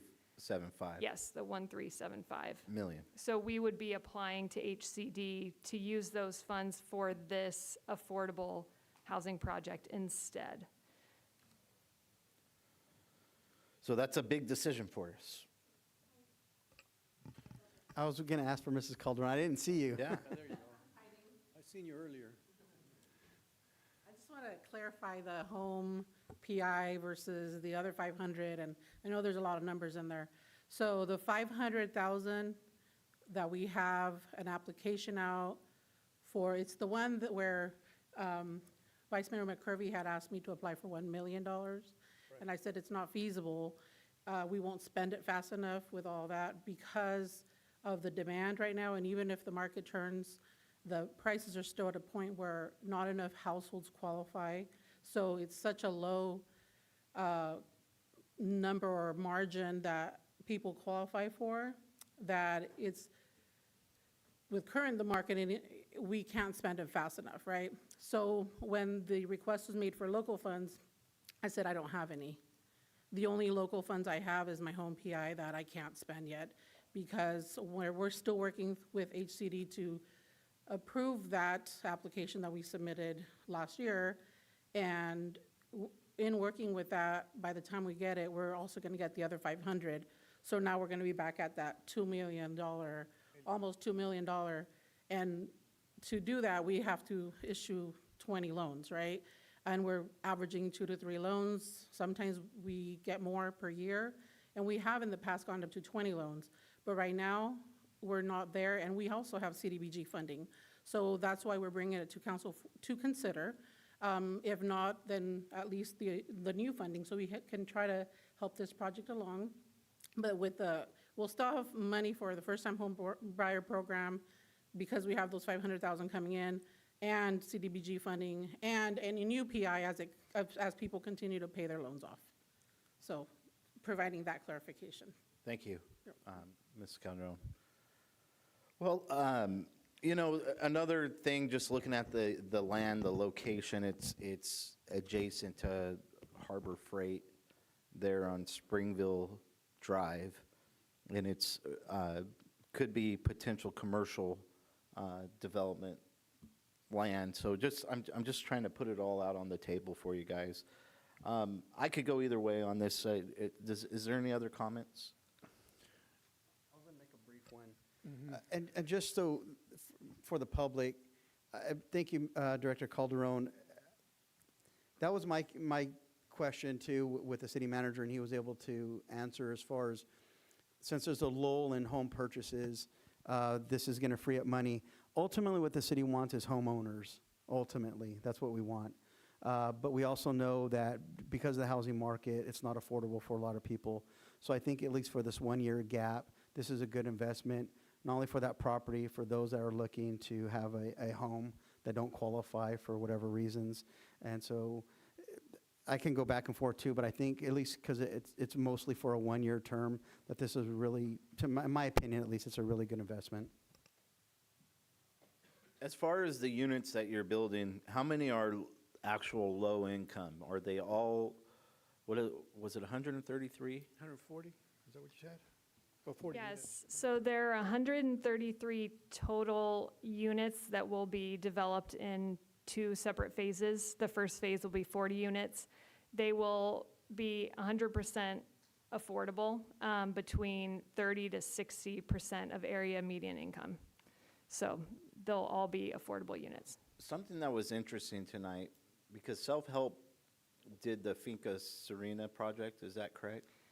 I believe, yes, we were a development partner on that. And the gentleman that was in earlier with oral communication, is he a resident of that building? It sounded like he was, yes. So does Self-Help continue to manage those units? I'm actually not sure about the Finca Serena project. I think we were a partner with Upholdings on that. So I want to say that Upholdings manages that property.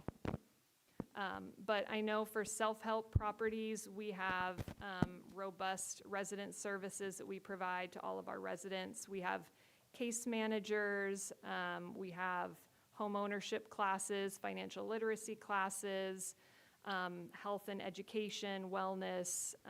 We have after-school programs that we have for children 5 days a week during the school year. So we are actively supporting all of the residents there and hoping that we can ultimately connect them to homeownership opportunities in the future. So that's kind of the pipeline. We want to get them into an affordable place to live that is safe, that offers them support, and then eventually graduate them into homeownership opportunities. As far as like homeless individuals, you gave a percentage on the cost of some of those homes. Will our bridging programs be able to get some homeless into these apartments or units? Yes, I believe so. If they qualify with the AMI levels, yeah, that should work. I would say yes. Ms. Calderon, do you have any comments on that to help better answer that question? Yeah, I'm sorry. We don't it's okay. specifically have permanent supportive housing like, for this project, but, Yeah, so a lot of times what it is depending on what funds it, that's what dictates what's there. However, potentially, if there's other programs that fund vouchers and have vouchers available, or Section 8, or any of those vouchers that can be applied to their rent and subsidize any affordable housing location, then they could potentially do it. It just depends on what type of vouchers are available as well. So there's a lot of variables that determine that, but the answer is yes, if and or but. Depending on the situation. Is there, I got a question, is there any, the people that we put in these affordable housing, are they from Porterville? Is there anything that helps us to make sure that we're serving our city? How does that work? So I know that, I can speak for when Finca was being developed, that was one of the requirements, that if we're gonna help, because we helped with a little bit of ARPA fund, and we said, if you're gonna do it, then we would like to see first come, first serve from Porterville residents, because that's where the funding is coming from. Right. It's for Porterville residents. As people, cycle out or turn over, there's not as much of that, Local. well, there could be, but we don't then continue monitoring them for eternity, right? That's just the agreement to at least the initial, and then the hope is that they continue with that. And as we work with developers, that's our constant message, is we want this for our Porterville residents. And that's the continued partnership, is to continue to make sure that as we work with developers, that's the message. We want this for Porterville, not just for anybody coming over. When they're not filling the units and nobody else is applying, obviously you don't want vacant units either. However, the intent is that. I'm just worried about the gap. I'm studying the way affordable housing works. Are we, how successful are we? I know we're giving it lip service. Well, I'm just, providing facts. So all the other affordable housing units that we have here, so like Via Siena, for example, here downtown, they always have a waiting list. So there is a great need for any type of housing, not just affordable housing. If this was market rate, we still would have a need for it. So any housing helps us get to our arena, Right. and helps our community and fill that gap in housing, so, yeah. Okay, are there any other comments? I have just one comment ahead, sir. on each one. On your perspective, what's the bottom line? What's the end game? Positive or negative? Or as far as What we're discussing on this, whether it's a good project or not, absolutely. We need housing, and this is a good project, in my opinion. okay. Professional opinion. Yes, my professional opinion. Mrs. Bennett, did I pronounce your name right? No. Emily? Yes. Same question.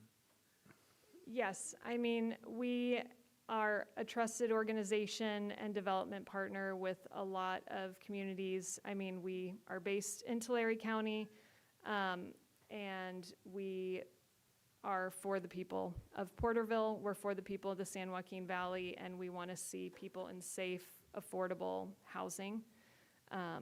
So that is our mission, that's our goal, to provide those opportunities for families to then ultimately help them succeed and graduate them into home ownership. We started out as a home ownership organization, so that is ultimately our goal for every rental project that we have. Thank you. Okay, is there a motion anyone would like to make? I'll make the motion to go with staff recommendations. We have a first, is there a second? I'll second that. Okay, we have a first and a second. Let's call for the vote.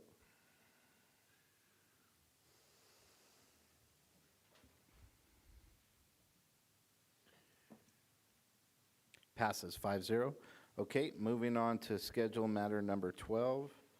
Raymond, did you pull this one? Yes, sir. Okay. Take it away? Yes, let's take it away, sir. All right.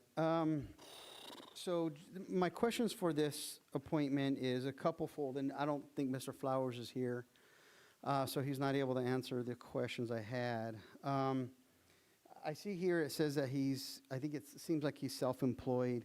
Last I had recalled, he was a state employee, which was one of the things that would preclude somebody from, but he's not here to answer if he's still employed with the state.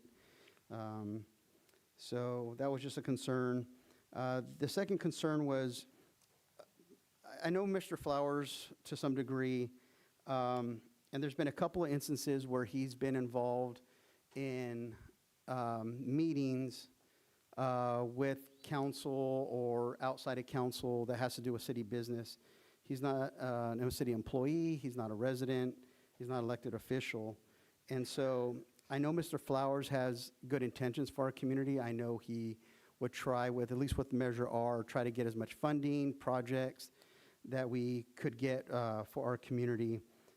Just however, knowing the political affiliations, just to disclose, he made a donation to me when I was running for council, but it was very concerning about the 2 meetings I'm aware of where he was in meetings that did not pertain to him, but he was invited in. I think that this kind of opens a door for him to be in city business that could be disguised as Measure R, but they could be discussing other matters. So it's just very concerning for me. Again, I think his intention is good for Porterville, but I just don't like the real close associations. And again, that from my knowledge, at least, is 2 meetings that I think probably shouldn't have happened.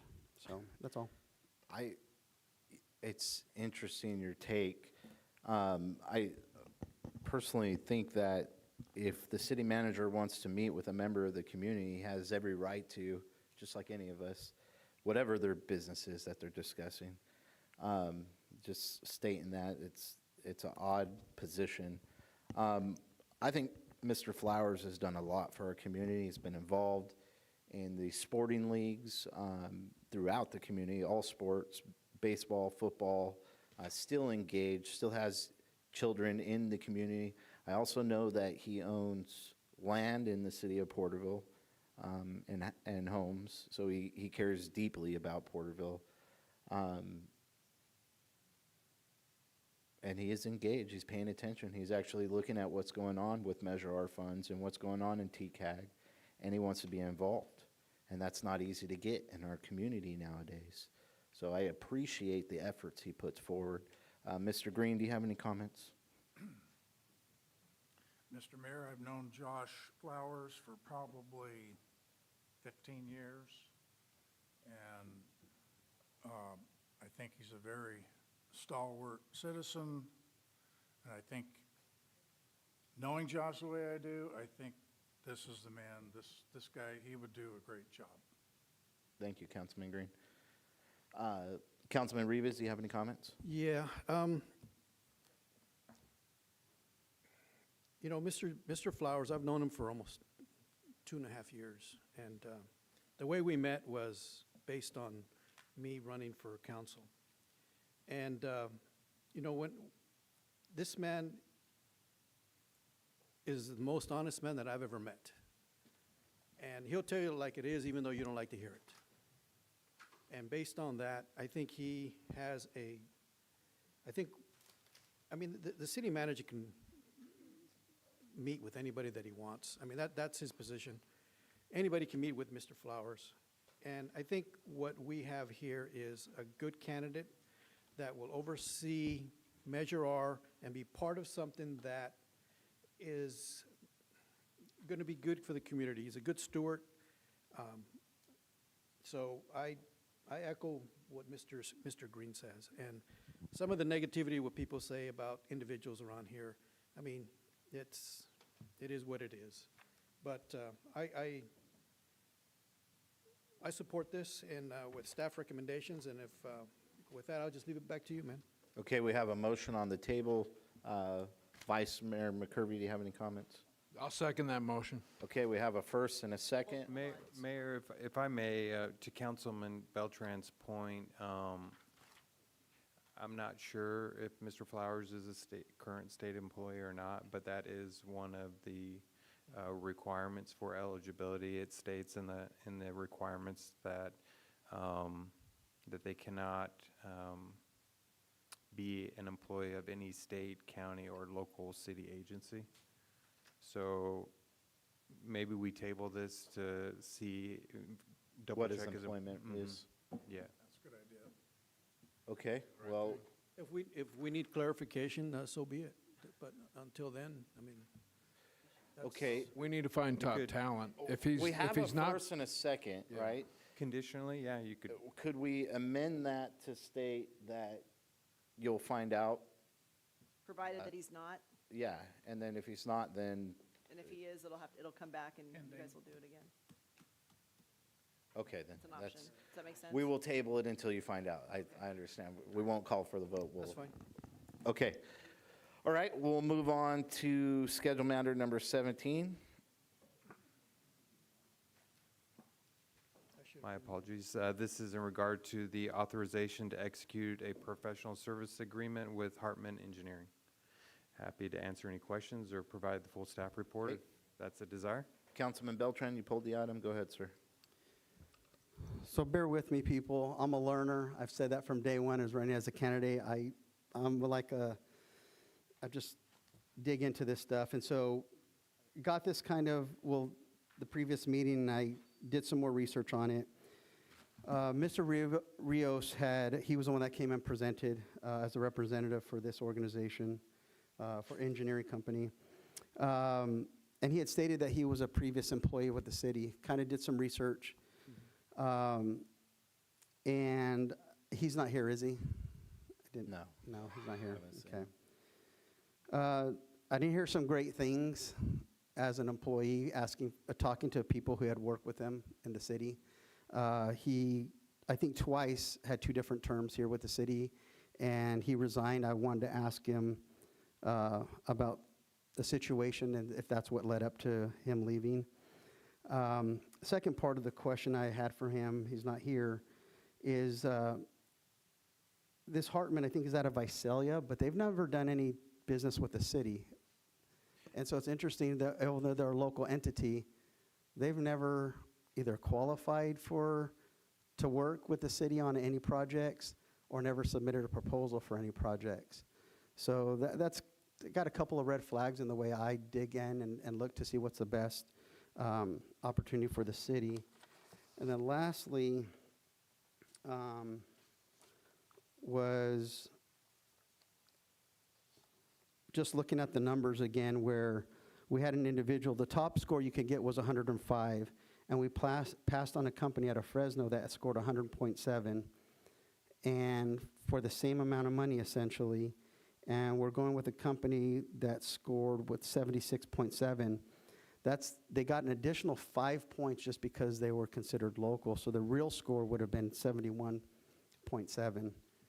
And so, again, when we talked earlier about getting the best product, getting the best things, getting the digging that I found, there's too many concerns for me that, one, we don't have association. As much as they're local, they've never submitted anything for our community. And to me, that means a lot. The way these are scored, which is really interesting because there was a couple of comments by council members not really understanding the scoring, is this request for proposals is saying this is exactly what we want. Let's say, to make it simple, you want your battery in your car replaced. They submit how many they've done, their experience in doing this, just to show you what they're capable of doing. And their score was a 71.7 or whatever it was. So specific to what we need or what we're asking them. So when they score that low on something very specific, I just pulled the item just because I didn't want to rubber stamp this because it was in a consent calendar. That, again, these are a lot of my concerns. Unfortunately, he's not here.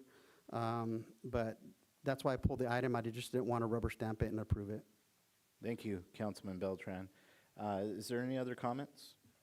I make a motion and we go with staff recommendations. Okay, we have a first. I'll second that. Okay, we have a second. Let's call for the vote.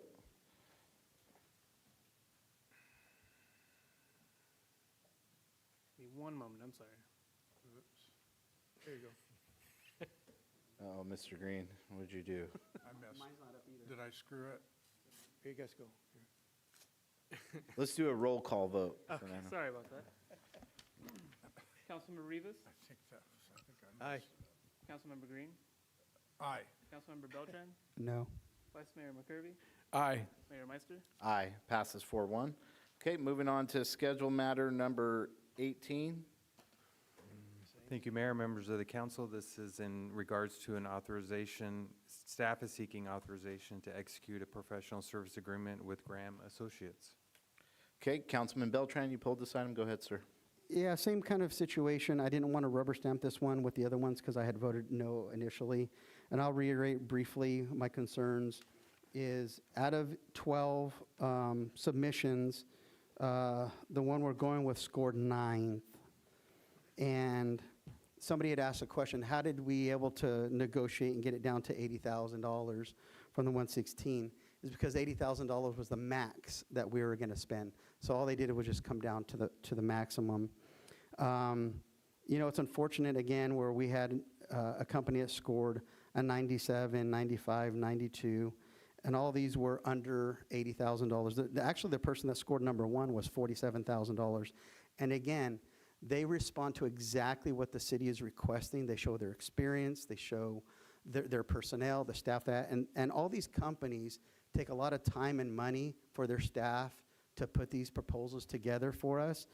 And it really concerns me that this company, Graham, on this one, also out of 12, scored 9th on this one, where when these proposals come up, I don't care if this is fixing a vehicle or landscaping or whatever it might be in for consultants.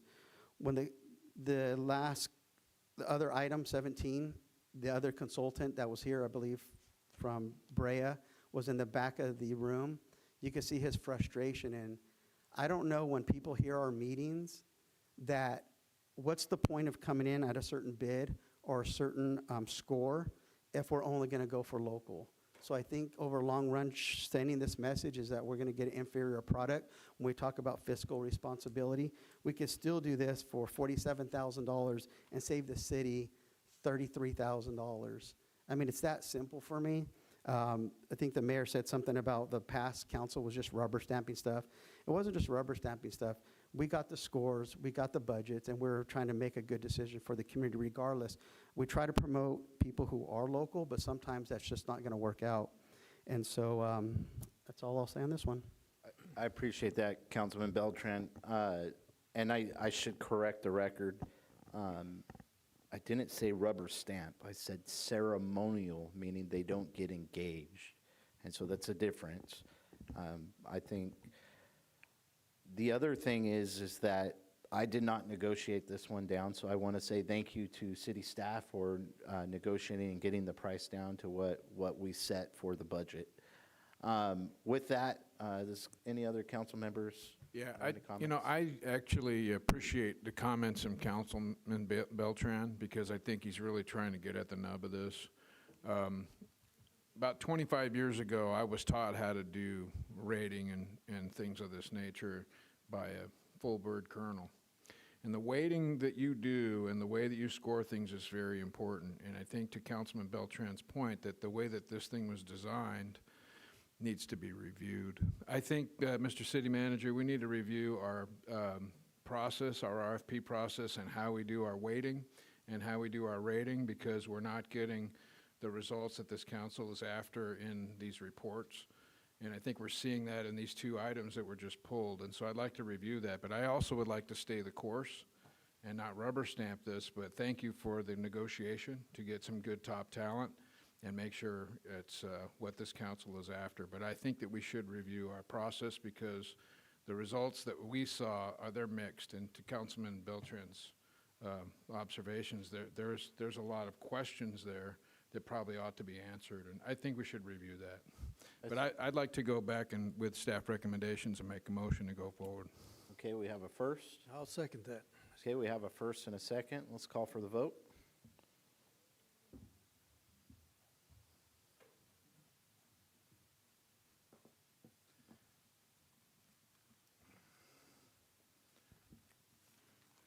We need to do a roll call vote, sir? Sure, I apologize on that. No, don't technical apologize, it's fine. difficulties on this end. Councilmember Rivas? Aye. Councilmember Green? Aye. Councilmember Beltran? No. Vice Mayor McCurvey? Aye. Mayor Meister? Aye, passes 4-1. Okay, moving on to 1234 reports.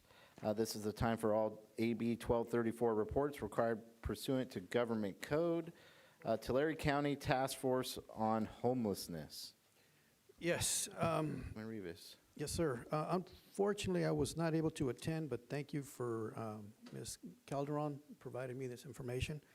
On the homeless meeting was held February the 18th, and it covered the congressional outreach, bylaws, encampment ordinances, and HHAP 6 funding for that evening. The summary: the task force approved prior minutes, received congressional update on Tulare County housing challenges with the plans for a formal letter to Congressman Costa. It reviewed and revised bylaws for future Board of Supervisors, approved, formed a subcommittee to finalize an encampment ordinance required by HHAP 6 funding, and noted that the HHAP 6 application resubmission will take 5 to 6 months fund availability, delayed post-awards. The key talking points: congressional outreach, discussed funding, constraints with Congressman Costa, drafted letter outlining priorities for his housing committee. Also, bylaws revised, reviewed changes, prepared red-lined version for task force approval, then supervisors' adoption, encampments, ordinance, subcommittee to finalize draft for supervisors required for HHAP 6 funding eligibility, and lastly, HHAP 6 progress. Applications resubmitted, awarded pending, funding available within 5 to 6 months. The next meeting would be March the 18th of 2026. That's it. Thank you, sir. Yep. Okay, moving on to the Library Facility Planning Committee. Mr. Beltran, met February 19th. Yes, thank you. It's a little bit long. I'm going to try and go through it because a lot of people keep asking about the library, so I'll try and get through this as quickly as possible. So there are mainly 2 items on scheduled matters, and number 1 was the library design. That was the bulk of the conversation. And so Director Moore gave a brief history. This goes back to 2024 when the council evaluated doing a 24,600 square foot project of roughly $30 million. In February of 2025, the city council directed staff to reevaluate the design, knowing that there was some funding issues. The city architect, Paul Halajian, recommended the construction of a $20 million library with 16,765 square feet, but including the construction management, inspection services, and overall project budget was going to be $22 million. So fast forwarding to July of 2025, city council and staff evaluated alternative library locations and maybe scaled down options to align with the affordable funding at the time. Ultimately, council concluded that these alternates were not going to meet the community needs over the long term for the city's vision of a modern public library. As a result, city council reaffirmed its commitment to construction a new library in the original location. The architect updated schematic designs prepared to highlight the most essential programmatic elements to be delivered while maintaining the flexibility for future expansions of the library. They also continue to adapt designs, cost-effective path forward that would reach that or would be in that $22 million project. Regarding the library fire insurance statement, a lot of people are asking about the funding on this. The library breakdown money comes this way. $8.7 million was the initial payment of insurance. There was an additional $6.8 million final payment recently for the total amount of $15.5 million. The city has spent $5.5 million of those funds on smoke remediation, relocation to temporary library, and operating costs of the temporary library. The city received a $7.2 million through California State Library grant, putting the current total funds for the new library at approximately $17.2 million. The site master plan was shown to the committee. It was just a scaled-down version of a map of what is going to be built and what elements that they adjusted to show kind of they can still use this, but in a just different form. And some of that was like a overhang of roofing that's in a shaded area that might not be considered a room, but could still be allocated for maybe groups or school children that can come out and do field trips or reading, that they don't necessarily need a room, but there's an outdoor area that can be utilized. So I think it was neat that the architect was really working with what the city really needed, but with the funding available. So ultimately, it was a 16,000 square 100-foot building. Unfortunately, we haven't met in a year because we were just waiting on the funding elements.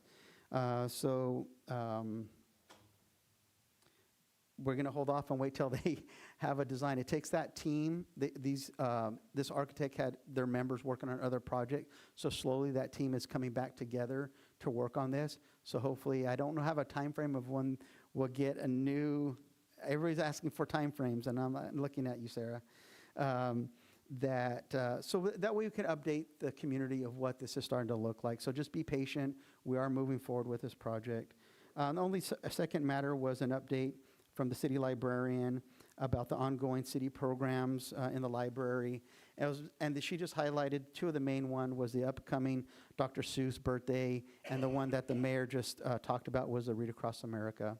And that was it. We adjourned our meeting. We're not anticipating a meeting I would anticipate several months, because this is just going to be a slow process until the architect can get something back to us. Thank you for that report, sir. Okay, moving on to Tulare County Association of Governments. I wasn't able to attend. Yes, sir. Yeah, Rivas. me and the city manager attended on the 23rd of this month, and at Dinuba Veterans Memorial Building. I have 8 topics. Number 1 is the interim executive director of CalVans presented to the board and spoke about CalVans, prioritizing reestablishing relationships with cities regarding van pool programs. That was a good discussion there, and hopefully, I guess in due diligence, maybe we can have something that program come over here to Porterville and assist in these van pools. Also, the second was the anticipated high-speed rail authority, also presented to the board and provided construction updates specific to Tulare County. There was a lively discussion regarding project progress, in which construction within Tulare County is expected to be completed by the end of 2026. I believe that was the area of Corcoran, I believe, in that area they were talking about, off of 43, I believe. Also, the board accepted the final zero emissions regional transportation study. Approximately 80% of the electric feeders are projected to have adequate capacity through 2035. TCAG also adopted the 2026 statewide safety targets with a continued emphasis on roadway and pedestrian safety across the region. TCAG authorized a study evaluation, induced demand modeling for freeway widening, which is important for future improvements along Highway 99 and Highway 65. That was a good topic. Porterville's West Street realignment was included in the 2025-2026 CMAQ delivery plan, and environmental coordination with Caltrans is underway. The update regional active transportation plan was approved, which includes approximately $343 million in pedestrian and bicycle projects countywide. And lastly, the Tulare County Transportation Authority portion of the meeting was postponed because we did not have a complete quorum. The next meeting will be March 16th, 2026. Thank you, sir. Yep. Okay, moving on to the Downtown Porterville Committee, met February 26. Thank you, Mayor. Yeah, we had another great meeting. Had a visit at the beginning of the meeting with a speaker. We have speakers once in a while. I'd like to invite everybody to come and sit with us and get on the record. There were some great comments tonight about the entertainment zone and some other things where we could really use that input in our committee. So I would encourage you guys to continue to look at that for the next meeting. It's coming on March 26th It's fourth Thursday. So there was something that was addressed at the beginning of the meeting tonight that was important to get, I think, done quickly, Mayor. So thank you for the motion and the move to secure. I know that there was an article in the paper that said that that the Christmas parade was in jeopardy, and that was pretty misleading. I know that the downtown committee 2 times had discussed this year. You can go back and look on the record. We discussed the opportunity of taking this over within the city and actually making it better. So the opportunity presented itself at this downtown committee meeting that we just had, and we just did a motion, and we're bringing that in-house. And, you know, we're looking to improve it and continue to improve the community spirit. It's a legacy parade. Everyone loves it. People come from all around to go to that parade. We're not ever going to let that parade go.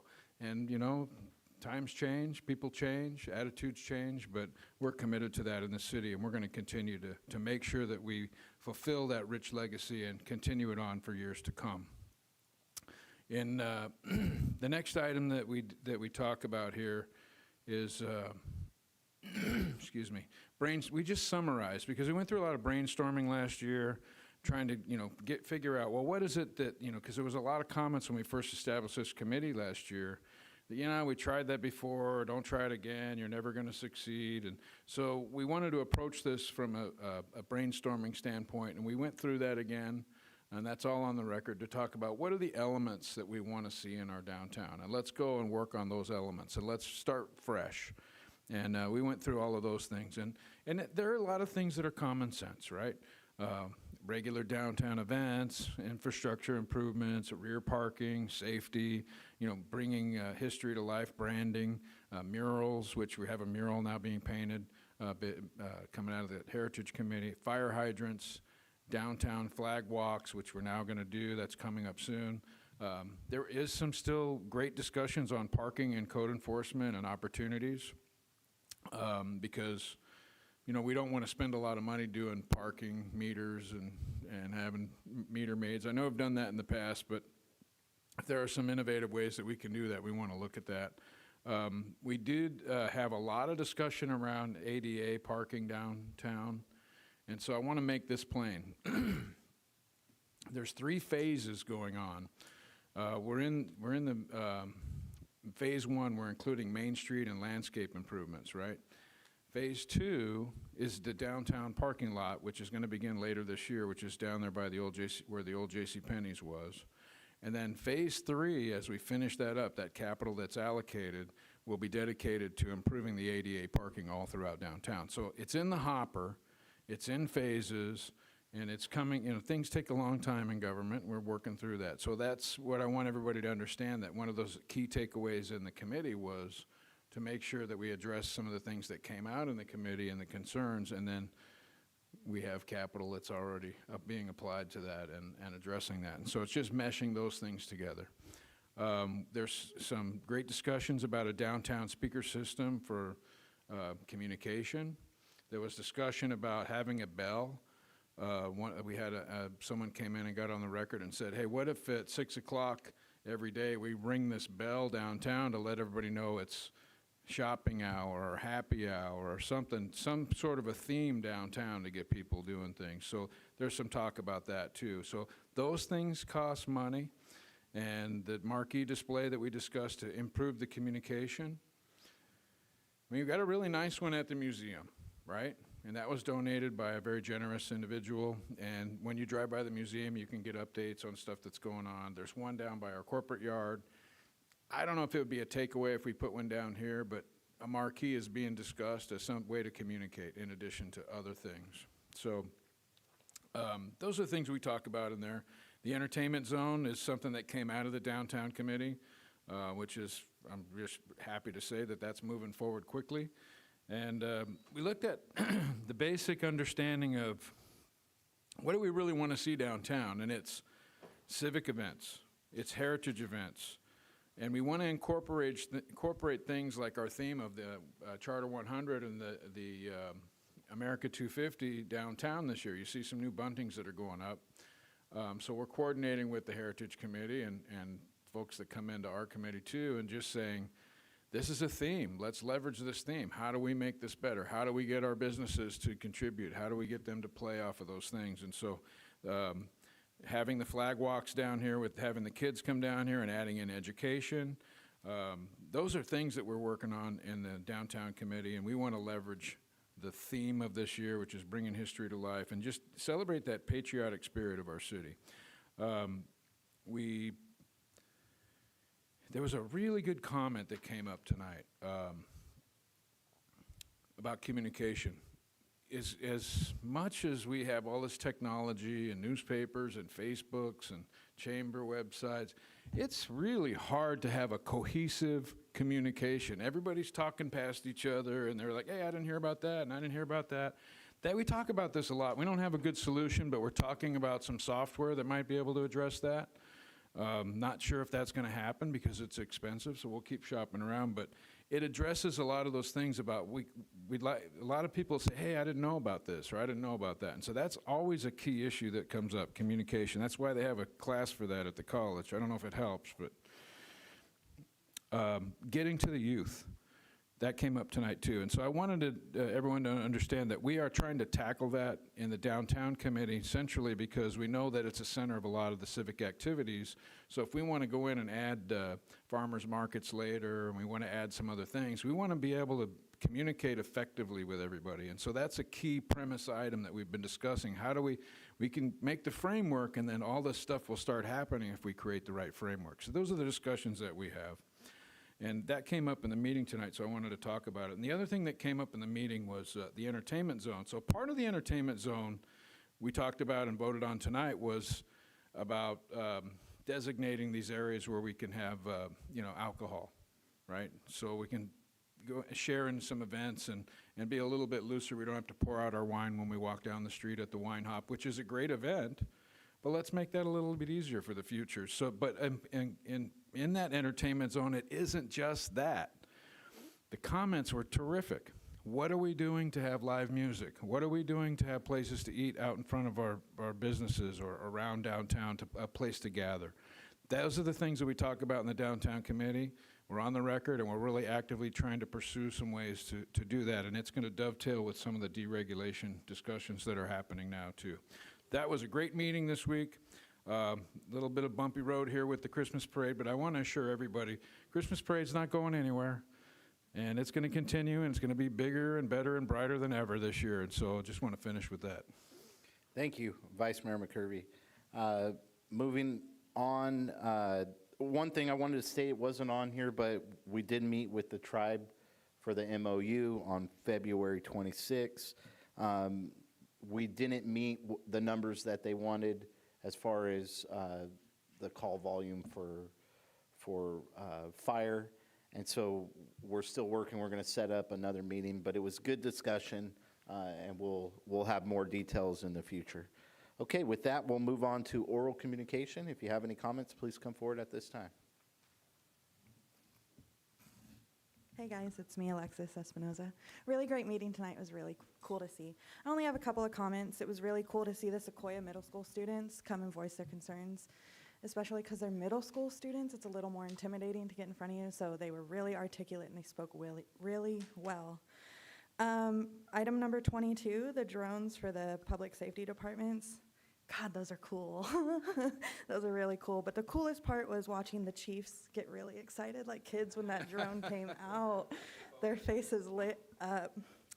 Mr. Meister, I really appreciated your question about transitional housing. I thought that was really needed to be discussed because the city does need transitional housing so bad, especially for your residents right here at the Navigation Center. I appreciated the library update from Mr. Beltran. I think it's nice to hear financial figures when it comes to the library. And for everybody concerned about the library's development, the meetings are open to the public, so you can absolutely go and voice your opinions there too. Mr. McCurvey, my only suggestion is maybe talk about a marquee by the farmer, because that intersection is so heavily used, and you can just put it on one side of Main Street, but I think the farmer is the smartest place to put it because that intersection is so well used. Other than that, I really appreciated the meeting tonight, you guys. Thank you so much. Great input, thank you.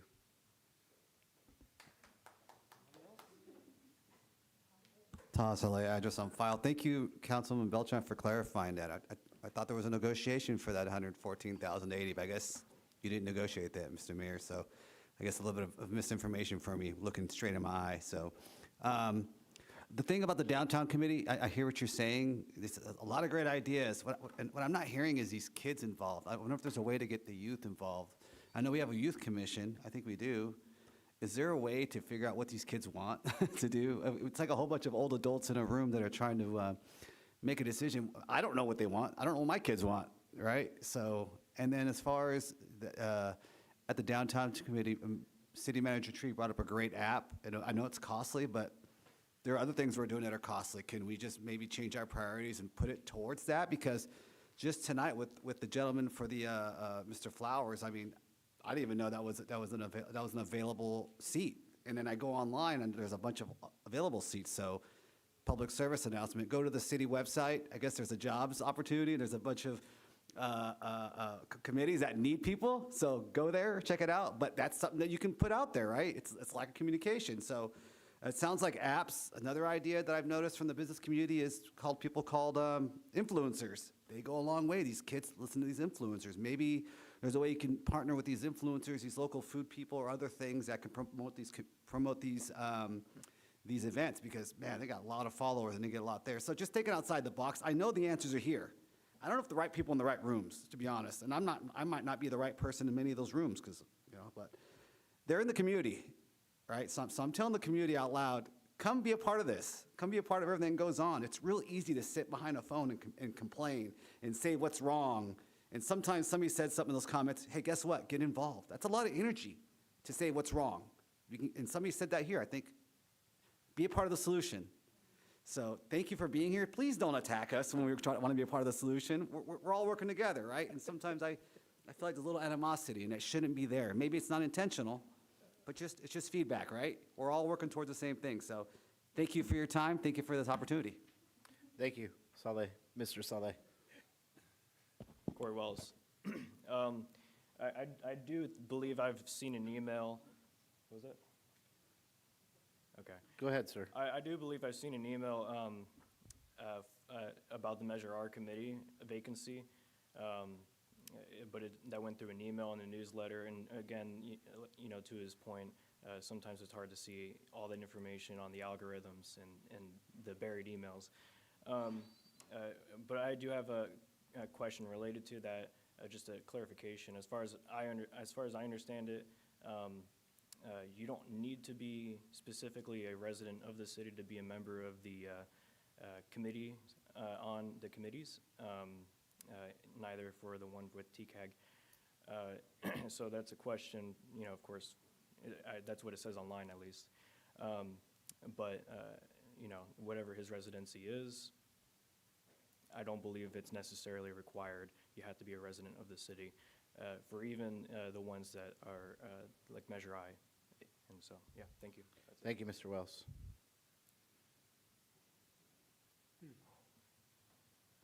Greg Sheldon, 88 North Williford Drive. Well, I had to wash my hair for tonight's meeting, and now we're going to have another meeting, I'm going to have to wash it again. I'm just glad I didn't shave my legs this time. Anyway, probably a good idea for this special session. I was hoping it was going to be done tonight, but the more I thought about it, it's probably going to be a bit of a thunderdome there, so I guess we better get a little time for us to kind of hash through that.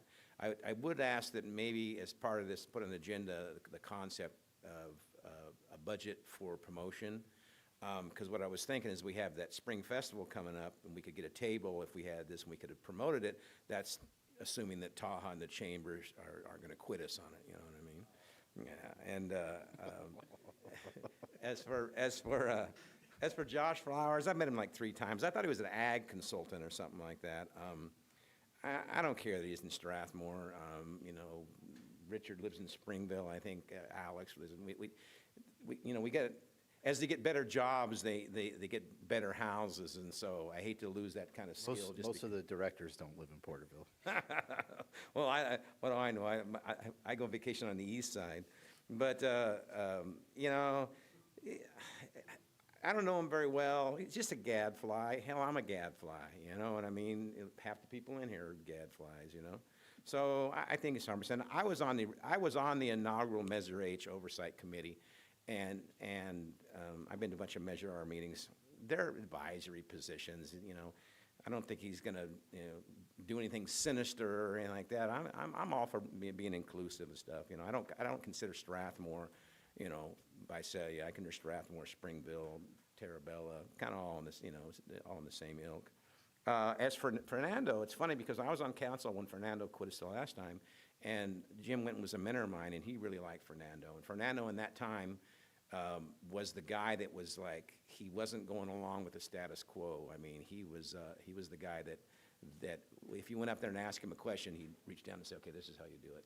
And Jim really liked him. So I went to his house while I was on council to try to exit an interview with him, and I asked him if he left us for any reason. And he said, no, he just wanted to change. I mean, I don't know, I can't speak for him now, but I can tell you back then that I liked him because he was, what you guys are doing, he was doing that 10 years ago. So I think he might be a nice fit. So I want to go sit down here and wait for Mr. Beltran to take some shots at me and stuff and see what happens.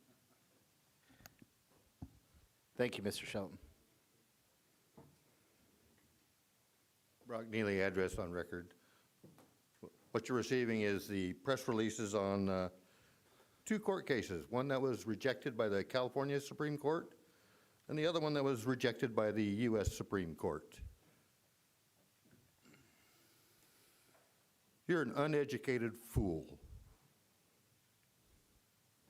You're hitching your train to Huntington Beach. We cannot afford the court battles that they can afford. So knock it off.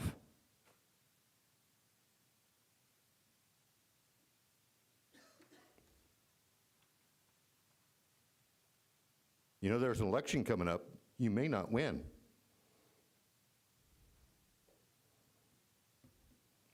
With your smug little look there. Go down to Huntington Beach and endorse all their candidates, have them endorse you in this chamber, which you're not supposed to use this chamber for political purposes, but you go ahead and violate the law anyway. You might as well go and get yourself painted orange too. Have a comb over. Thank you, Mr. Neely.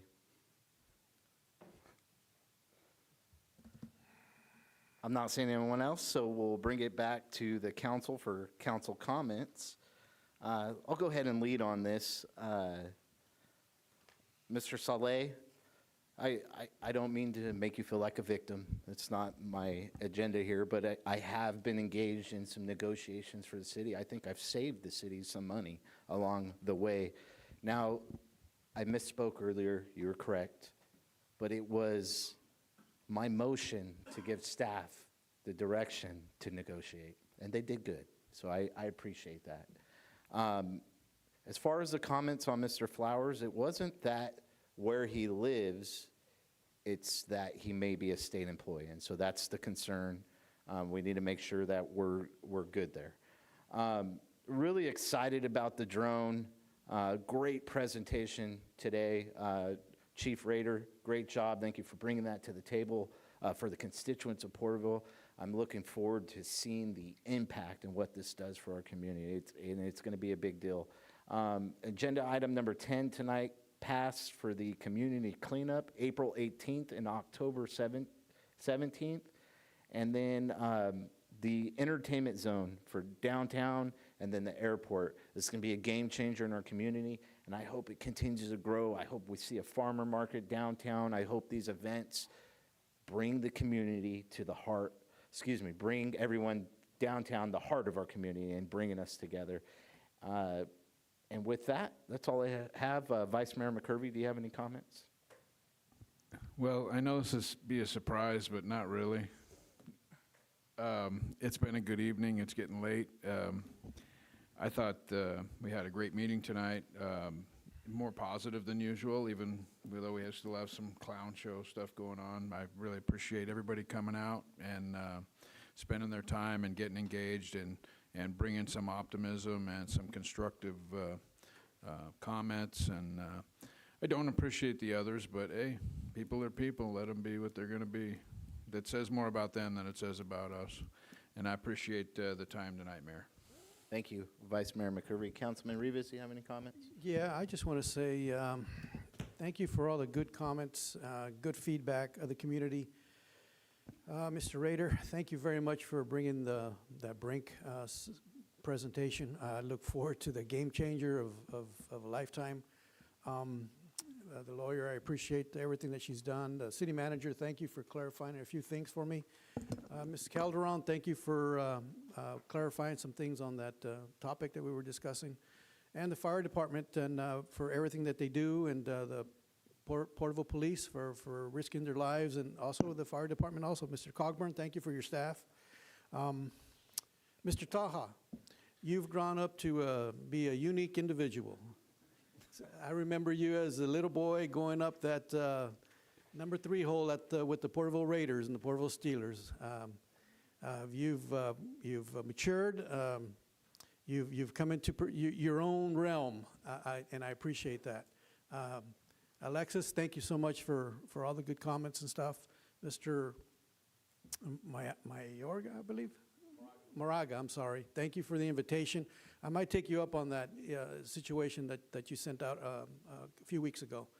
Yes. Thank you, staff to my right. Thank you for everything. Oh, man, I'm bad with names right now. It's getting late. Yes, it is. Robert Alvarez, Mrs. Weaver, thank you. The Director of Transportation, Mr. Eisen. Eisen, thank you very much. Yeah. All the if we're gonna do council them all, members, don't thank worry you. about I appreciate everybody. dating them. Shelton, I appreciate everything that you do. You bring substance. Everybody come up and take a bow. Mr. Moore, thank you, everybody. Thank you. It's line up. getting late. Appreciate that. Thank you. And that's all I have to say. Thank you. Thank you, Councilman Rivas. I needed that. Councilman Green, do you have any Hey, comments? I do. I forgot to, I really want to thank Yuli. I think she was very instrumental in helping everybody put this thing together with the Thule East Yes. GSA. As we were kind of up against a kind of a compressed time frame to get this done, because those guys, Rogelio, Mr. Cadilla, and his 2 staff members were running out. They weren't going to be compensated, losing their compensation because Terrebell Irrigation District was carrying their employment. Well, as of Friday, they weren't going to pay them anymore. So everybody was under some time constraints. We didn't want to lose Rogelio and his staff because the Thule East is probably going to pretty much follow the same template that Eastern Thule was, and who better knows how to operate and manage that than the people that were doing it before. So, but I want to thank you, Yuli. You guys all did a great job. Thank you. I missed an item, and I know you guys love me talking, so I'm going to hit it. Agenda item number 6 tonight, the fireworks show and drone show, July 3rd. This will be the biggest fireworks show in Porterville's history, celebrating 250 years of American history. Really excited about it. We're going to have a drone show this year, and that passed tonight. So thank you to my colleagues and city staff for setting that up. Councilman Beltran, go ahead and finish, sir. I didn't know it was going to be on the 3rd of Friday. Usually it's on a Saturday, so. Yeah, it's always the Saturday before the 4th, but this year, since the Saturday is the 4th. Somebody asked me that earlier today, and I was like, no, it's the 4th. It's a Saturday, but because of the holiday. Thank you. A couple of things. The armory's closed, and so people who still want to support and look at ways to encourage those who are struggling. The new Porterville Rescue Missions address is 300 South A Street.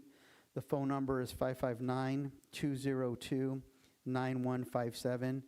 Clothing, hygiene products, food donations, different things. Call them, stop by, see if there's a way you can volunteer and support their efforts in helping with the closure of the armory. This is just a busy time of year. I mean, there's a lot of events happening. Stay safe, enjoy the weather. Our mountains look just amazing at this time of year.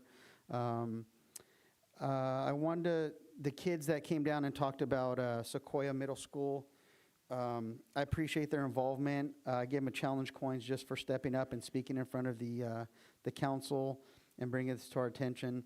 I wrote a note. We're working on West Putnam School of getting sidewalks there, and that school's been there like 70 years, and they're just going to get sidewalks. So Sequoia's been there maybe 12 or 15, and now they're going to get, so anyhow, I just like that, you know, it kind of falls on the school districts to supposed to build that stuff, but they're not required like others are. And so I just appreciate them bringing it to our attention. I saw the city manager writing notes, so I'm sure they'll follow up and get that on a schedule. And kind of the vice mayor said, there's all these different projects. It's a matter of funding, environmental and stuff, but we'll try and address that as soon as possible, especially like the light. That seems like some easier fixes. I want to recognize the Wall of Fame nominees. They were mentioned in the report, but we didn't call them out by name. So Mr. Dale Anderson, Susan Uptain, Kathy Capone, John Lucy, and David Horowitz. And congratulations for their nominees this year. That's one of the highlights, I think, looking back as a city council member, is an honor to recognize these individuals in our community. So congratulations to all them. Another shout out to a staff member. A resident texted me a picture of the city. I don't know if he's our electrician. He does our traffic lights, Brian Searle. They saw he was working on the lights, I believe, on Indiana and Morton. And while he was kind of sitting there, they saw him removing graffiti from the traffic signal panels. And they just thought he wasn't just standing there like ignoring it. He was actively trying to clean up the area. And so they wanted me to just recognize him. So that's really cool. I think all of our employees do their best while they're out there to help our city look better. I think the last thing was I attended a screening or a documentary viewing at the Barn Theater, and the title of the documentary is called The Librarian. It's free on YouTube if you look at it. And it was really, really interesting because it talked about censorship. I think the mayor brought up several months ago about a book that's in our local library that's controversial to some people, you know, images and stuff that they're talking about. But what was really neat about this documentary is it kind of was leaning a little bit on the political side of it, but I like the heart of what they were talking about is what is freedom of speech? What is freedom of the press? You censor one thing, you're censoring other things. And in my mind, as I'm sitting there watching this, and I'm kind of emotionally kind of going up and down, I agree with this, I don't agree with that. But I love that they're just highlighting this mostly for the librarians that were just trying to do their job in education in the communities, whether it's a city library or school library, is they don't always essentially pick what's in there.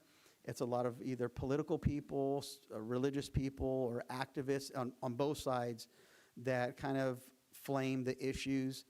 And but I just recommend people watching something like that to educate yourselves on controversial topics, just to see both perspectives and try and figure out, you know, what is either the best for the community or overall our rights, as we may disagree with something, but it's not illegal.